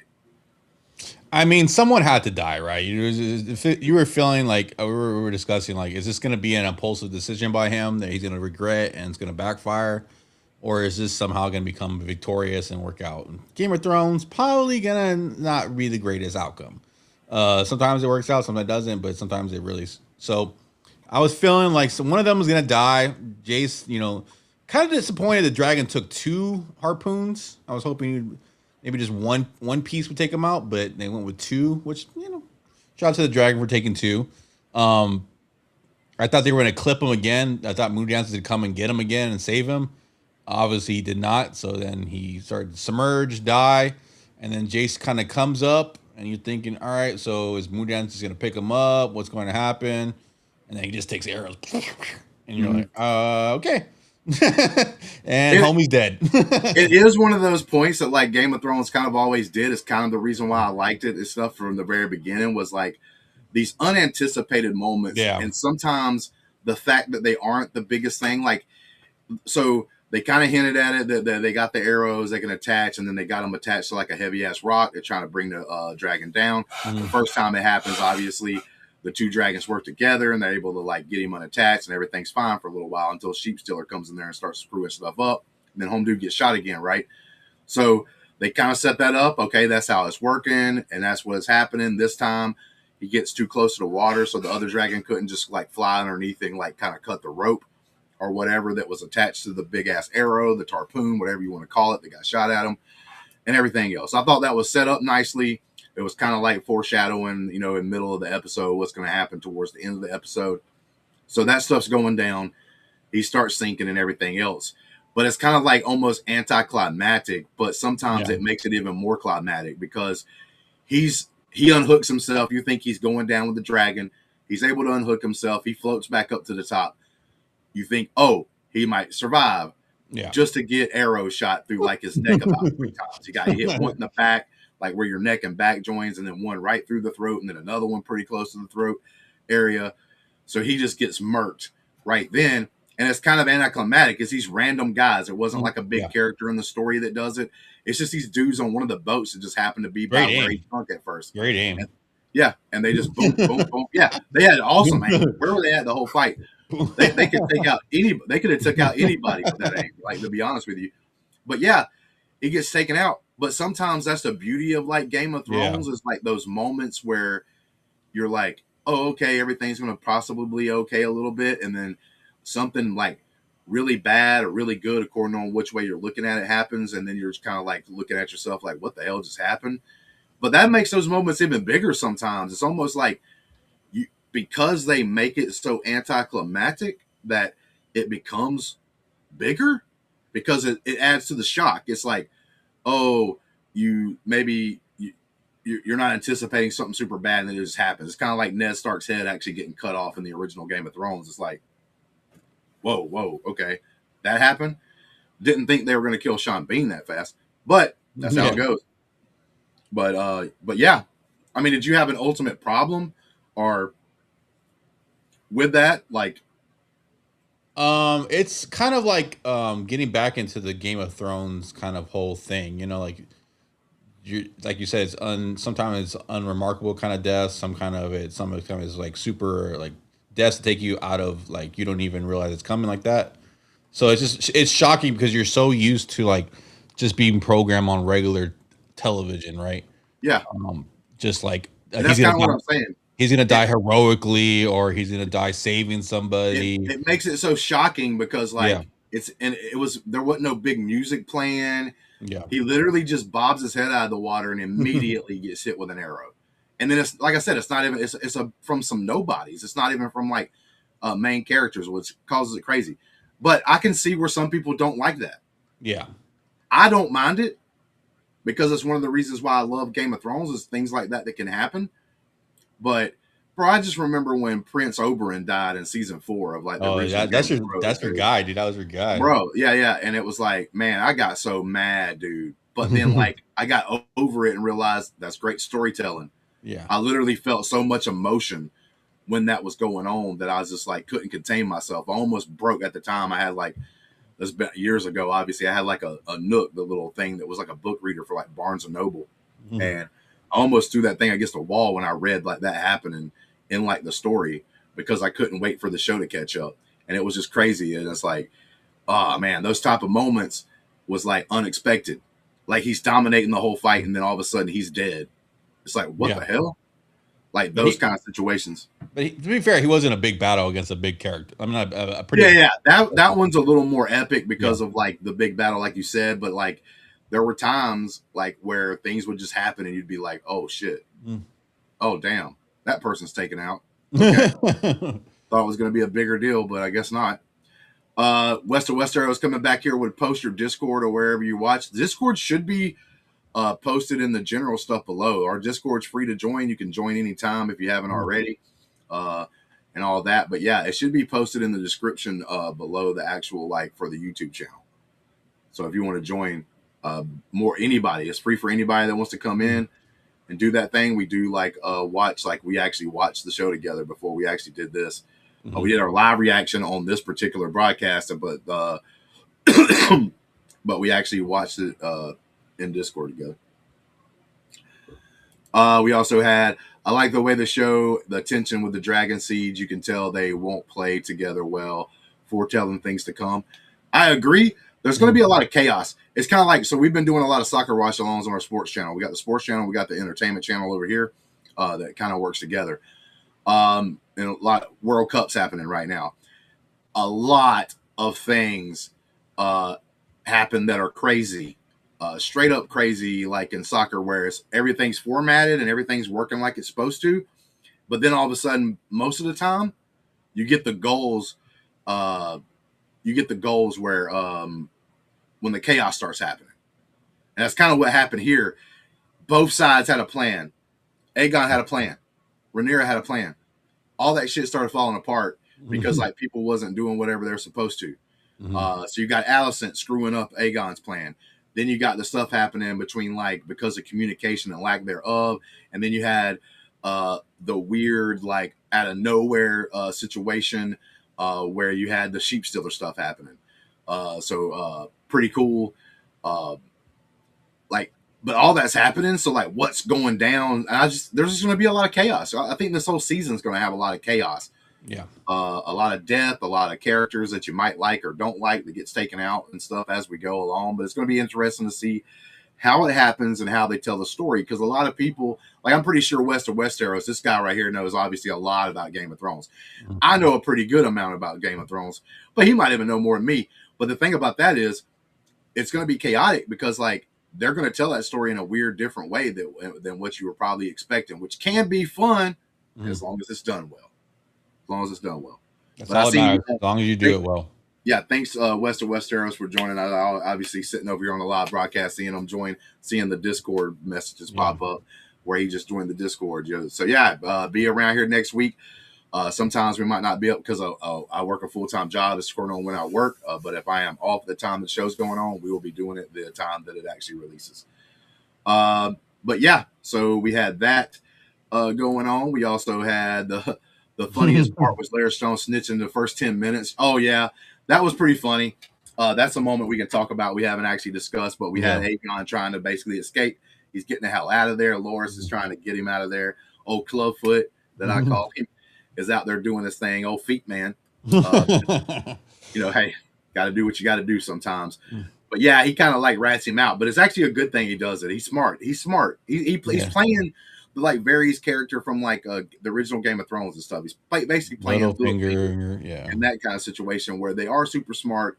They know how to run things and all that to a certain point. Like that doesn't mean they're perfect. And they're, we all know what happened to Littlefinger and Varys, to be honest with you. Yeah. Both of them ended up getting cut down in the original Game of Thrones. But he's that kind of style character. and we'll see, like, what happens. But I mean, I think it was a smart move to do that. I think he saved their lives. Yeah, he was just kind of like the king didn't want to go over the original plan, just kind of saying, "Hey, I pledge my allegiance to Rhaenyra. Let's get on. Let's go ahead and move past all this blockade and stuff." So he blows that. So then on the fly, he comes up with that plan, like, "Hey, we'll get captured. I'll convince them to keep us alive. That's all that matters, and then we'll go from there, and we'll meet the queen, and we'll see how that all plays out." And I'm sure he has a more thought out process, or maybe he's winging it. I don't know, but it seems like the best plan to keep them alive at this point. Yeah, I totally agree. We also just didn't like the fact that Sheep Stealer was the main reason for Jace dying. Just didn't work for me, but we'll see how it goes. That's kind of what I am. Like, I don't know if I like it. It's one of those things to where it can be good, it can be bad. It's according on what happens in the next few episodes, like how it's explained, or like, how does things change from here. Yeah, it's gonna be interesting to see what the sister feels like. Is she gonna blame? Are they gonna figure all that out, and I think they're gonna be able to talk about, like, damn, my sister, got my dude killed.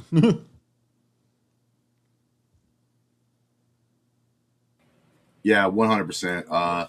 We got here a part that pissed me off was Rhaenyra being excited to tell her small council that Alicent was a plan. Shush. I would believe her. Really, Rhaenyra, she deserved to get locked up and losing her son. Yeah, she ended up doing that. She was made to be locked up. My thing is with Rhaenyra is I get the son doing that. I understand. He's trying to save the queen, his mom. Yeah. Like, he thinks he's bad enough, or when I say bad, and not bad like as in bad, but like, he's he thinks he's a little bit of a badass. Yeah. He's got a dragon and everything else. He's like unstoppable. I'm going to go out there. I'm going to save my mom. I'm going to save this whole thing and do it. And like, yeah, I think it was, that part of it was okay. But yeah, she was like jumping in there, like what he just said. She jumps in there. She tells basically the whole plot, the whole story of Alicent and everything else to everybody. She probably should have kept that a little more secret or something like that, possibly, because you might have somebody that's like on the other, like doing double agent stuff and everything else. So I can see where that is. But and then, like you said, like she deserved to get locked up and losing her son. I don't know if she deserves to lose her son for that, but that's another like component of this whole thing, right? Is like there's a lot of young people that have to play prominent roles in this whole thing, and they're all kind of thinking they're bigger than their britches and thinking that they have more understanding of these kind of older adults and kind of doing their own thing, and they're kind of like can't be really controlled. And now you got to factor all of that kind of wild cardism into all this. One thing I wanted to bring up was there was a decent amount of gore in this. Yeah. Like people getting hacked up, throats being slashed, blood spewing everywhere. Like people dying in some creative ways on some of the ships and stuff like that. Yeah. And I'm down for it. I'm going to ask you if you were down for it. I'm down for it. Like right now, I literally have it's kind of hard to see because of what you want to call it, acting up. But anyway, I literally am wearing a Texas Chainsaw Massacre shirt. I love horror. I love gore. So I was eating that up. I thought that was really cool. Are you cool with all the like blood and guts? Of course, man. I want to see it all. I want to see people getting sliced through, just dying, just big one-on-one battles, big group battles. Give it to me all. Give it to me all, and make it a spectacle. You can't. I don't know how you can just like, man, I don't really want that. We got Albert over here saying Jace was no will with the dragon, has no will with the dragon. He got shot twice. Yeah, bro, home dude. Yeah. Can we learn a lesson? Can any of these people learn a lesson? At least he got shot by the main chick the first time. The second one, yeah. Who? We don't even know who shot the second. Yeah, bruh, come on, man. He's like that dude that was on that soccer team when they were watching the other day, and I couldn't stand him because he was so sorry he would hit it 30 miles over the goal over here. I was like, bro, just quit shooting. Quit shooting. We got Balo was out there hoping. Yep, Balo was out there hoping. That's all. And then, like, if I'm not mistaken, that is the name of the girl that was on Sheep Stealer.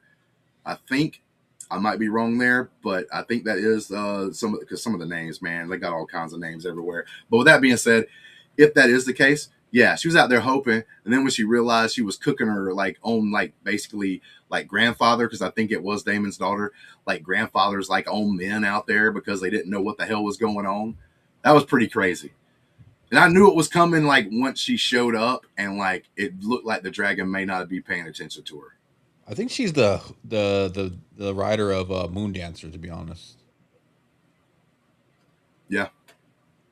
So she was definitely out there hooping, getting buckets, drive-bys. She helped. Western Westeros was like, I work full time as well, just have no life outside of work. Reading the Game of Thrones. Is a 39 years old, no kids, and just enjoy the basic life of nerdism. Hey, bro, I 100% agree. That's a good way to live. Like, if that's the way you want to live, like, 100%. Most useless character, Lannisters and Sea Snakes Commander Lady. They showed up to season 3 to hang their hat up. Yep, that's it.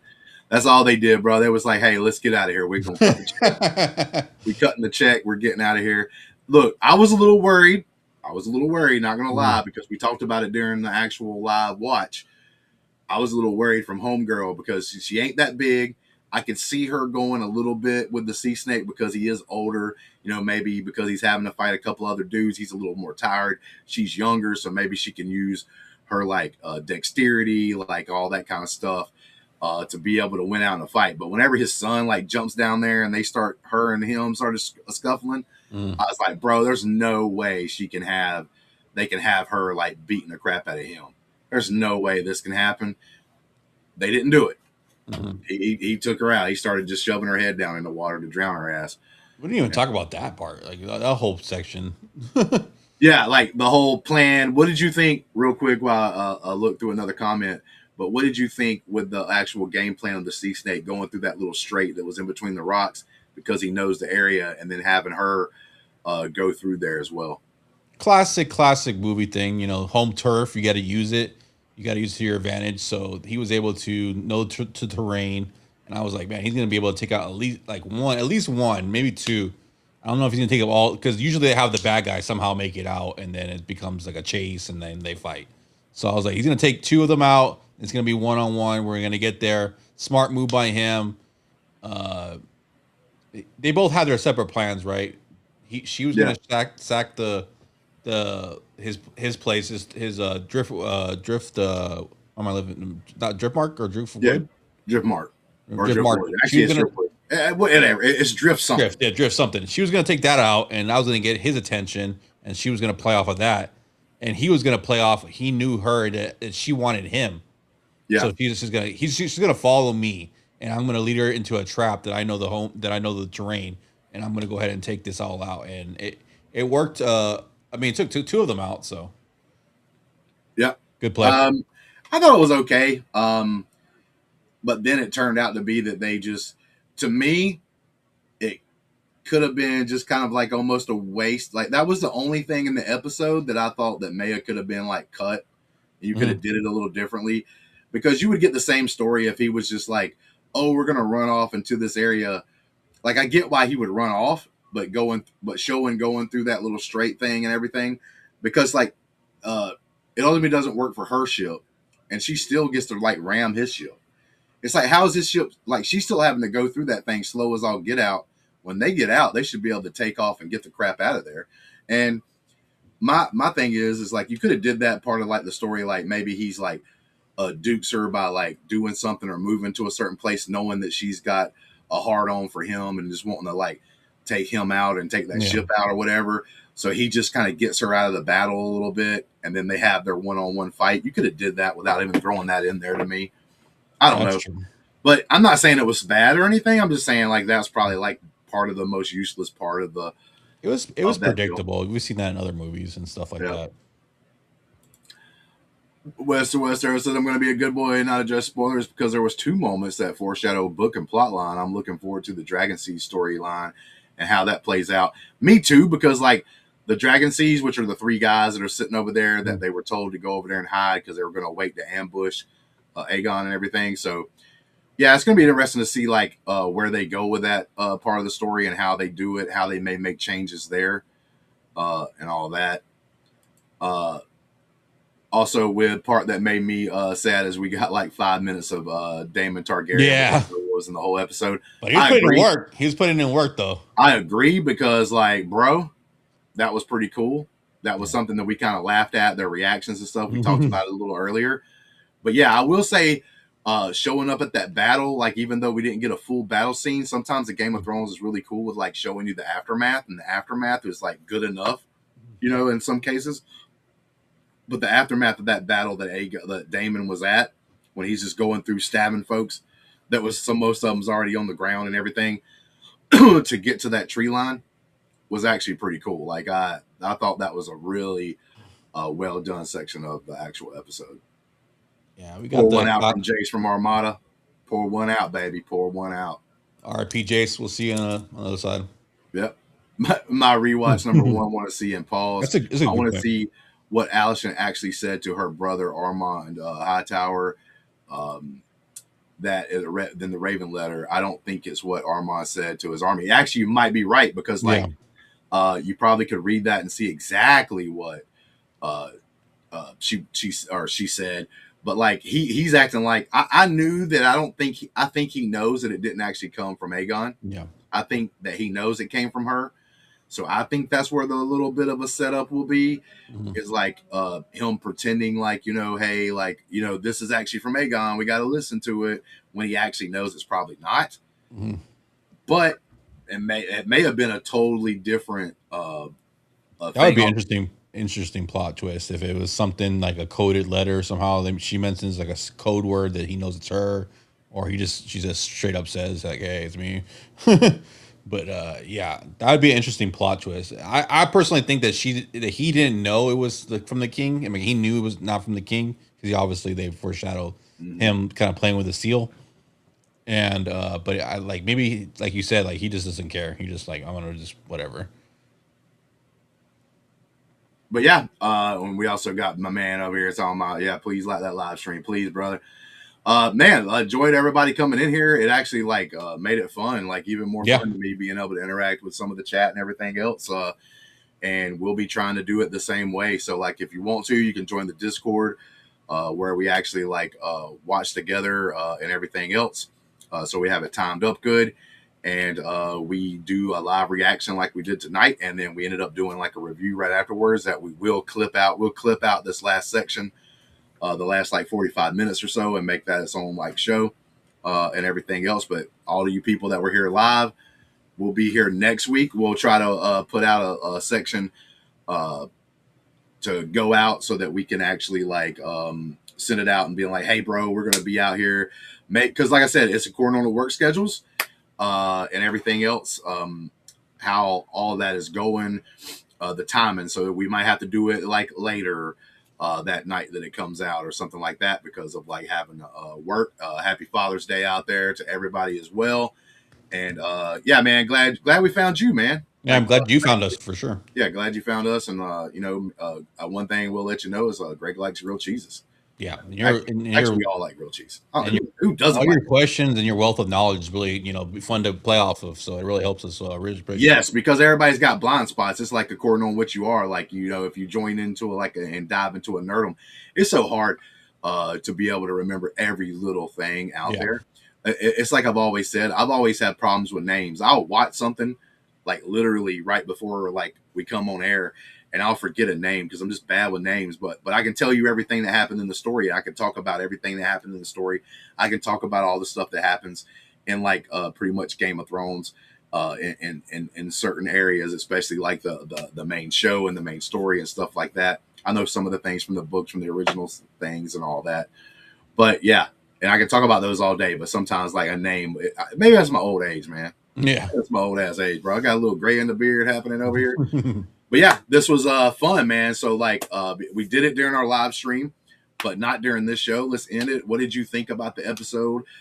Bring up anything that you last minute thing you want, Greg, and then we'll be heading out of here. But yeah, what's your final grade for the episode after we talked about it? And like anything that we might have missed that you wanted to bring up? Man, I give it a good 8. I thought it was a good way to start off this whole season. Good action, good plot moving along, situations, got everybody a taste of everything, figuring out what's going on, got reintroduced in the world. I'm like you said, I'm gonna have to rewatch the episode, because you kind of pick up on things you probably missed in the first watching, because you're just like hyped and just kind of trying to figure out the main plots and everything like that. So I'm gonna have to definitely rewatch it. I don't know if it'll change my score, but it was definitely a solid 8 for me. Really good. Yeah, I'll be honest with you. Like right after we got through watching it, I said I gave it an 8, but I actually think it's an 8.5. I actually think it's good enough to be 8.5. I'll give it a half-point grade after we talked about it, thinking about things, seeing some of the fan reactions here in the chat and stuff as we talked about it live. Like I actually do think it's a pretty damn good episode. There's only like one or two nitpicks that hits the score a little bit. Now I will say this: I have said this before in a lot of other instances. When we did like another show or whatever, is this is all dependent. It's an 8.5 now, but if this storyline with Sheep Stealer ends up being kind of shit, right? If it's straight up garbage doo doo, Yeah. at the end of it, that's going to affect the score of this episode. Because if that story like is kind of crap and there wasn't a good reason for them to just throw Sheep Stealer in here messing stuff up, that can drag down the score. Not saying it would drag it down to like, oh, this is unwatchable bullcrap, but instead of being an 8.5, I might come back and be like, man, this episode was like a 7.5, a 7 or whatever, because of the way the story is like setting up. But 10 out of 10, he says that's his grade. And also, last minute thing, Rhaenyra about to be pissed. Targaryen mad mode activated. No, yeah, that's going to be the most exciting thing I think for the next episode is when she finds out her other son is now dead. Yeah, she about to go. Like she's about to go stupid. Like it's about to get dumb, and that's going to be fun part of what we're about to see. You saw some of it already happening in this episode when she's just like cutting up a random dress, like just stabbing the dress over and over and over and ripping it apart. She knows. I think she knows. Yeah, she's already starting to like lose it. She's already starting to lose it. And it's like she feels like she's being disrespected. Like we'll go ahead and end it with this last little thing because this is something we didn't talk a lot about. So I'm glad Westeros brought this up. But like in her story, she's like thinking she's being like sometimes I think disrespected. It's like it doesn't even have to be a woman in this case, right? It could be about anybody. Anybody that feels like they never were given the respect and they finally get like to be the boss, right? And then they act. It's like a dude that was made fun of his whole life, and then he becomes a police officer, and because he's got the badge and power now, he wants to like power walk around everything and pretend like, oh yeah, I'm a badass now because like now I got the power, and they kind of like act weird about it. You know what I'm saying? Same thing could be said for her, like, right? Because in this universe, being a woman's tougher, obviously, or whatever, because of the time frame that it's supposed to be in. And I think she's trying to like overcompensate because she's like, oh, I'm being disrespected. Like I'm supposed to be a king and basically have the power of a king and all this stuff. And it's like, well, like me and you talked about in the show when we were watching it was like, hey, you do know that like kings wouldn't be at the front of the lines. They wouldn't go jump on their dragon. The actual king is not going to go jump on the dragon just to go do something most of the time. They only do that in a very desperate situation when the rest of their plan's falling apart and they have no other choice. But usually kings sit back. They play the pawns. They're the king. The king don't get moved on the chessboard first. Everything else has got to be moved around it first so it can even move. And that's one of the things that I think I see from it. I mean, you got anything on that?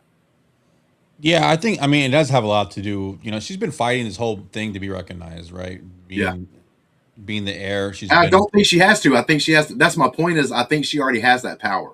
It's like the cop situation. The analogy was the cop's got the power now. You don't have to act like, a jackass or whatever, right? You don't have to abuse that power now. Yeah. Just like she's got the power now. She does have respect. There's people out there willingly dying for her. She doesn't have to worry about that part of it anymore. They do respect her. If they didn't respect her, they wouldn't be out there fighting for her and dying. Like, you don't have to keep trying to make up that part. You don't have to try to keep like wondering or arguing about that point of it. You've got it. Like, you know what I'm saying? People are sacrificing themselves for you. Yeah, I just think it's just a male, like it just in that time period, like in anything like. No, I get why her character. What I'm saying is I'm talking about like in real life situations. But like in her, I get why her character is doing it, right? Yeah, it's understandable because of the time frame and like how the world's kind of set up. You know, they But they yeah, they, they wanted Damon. They looked to Damon. They were trying to find a replacement. Any kind of male would have done early on in her career. Then now if Jason if it's a man, if it's the dad, does Jace do the same thing? Does he just take off and say I want to save the dad, or just oh, accepts hey, that good point. Maybe he the Kingsguard doesn't listen to Jace. If it yeah was like, yeah, I mean that could be true. You could be right. I mean, we don't know until like that yeah situation were to happen, because I do think Jace gives a very good argument, even if it would have been a guy. yeah Hey, you're supposed to save the king, yeah like even from himself. Like yeah say a king was making that, so it's according on how the story would shape out. But I see yeah your point. I see your point, but I will counter. Like it could have worked the same way, even if it was a guy. Like I yeah. could easily see the story does that, and just like we'll get out of here with this. I keep saying we're going to get out of here, and then but every time, Something to talk about. yeah, every time Targaryen is born, people flip that coin. May it be peace, could be horror. You never know. I totally 100% agree, and the story says that, and it does that beautifully. One thing you might be pissed at George R. R. Martin for not finishing stories, but guess what? He can write them. You can't complain about how he puts things together and how he sets characters up. And I'm sure that's pretty same will be pretty much with the show. Flip a Mm-hmm. coin, what you're going to get in these shows. Totally agree. But hey, man, thank you guys, everybody that was here. Thank you guys for joining us live. But we're getting out of here, and we'll post this part if you didn't get to see all of our live reaction after we got through seeing it and all that kind of good stuff.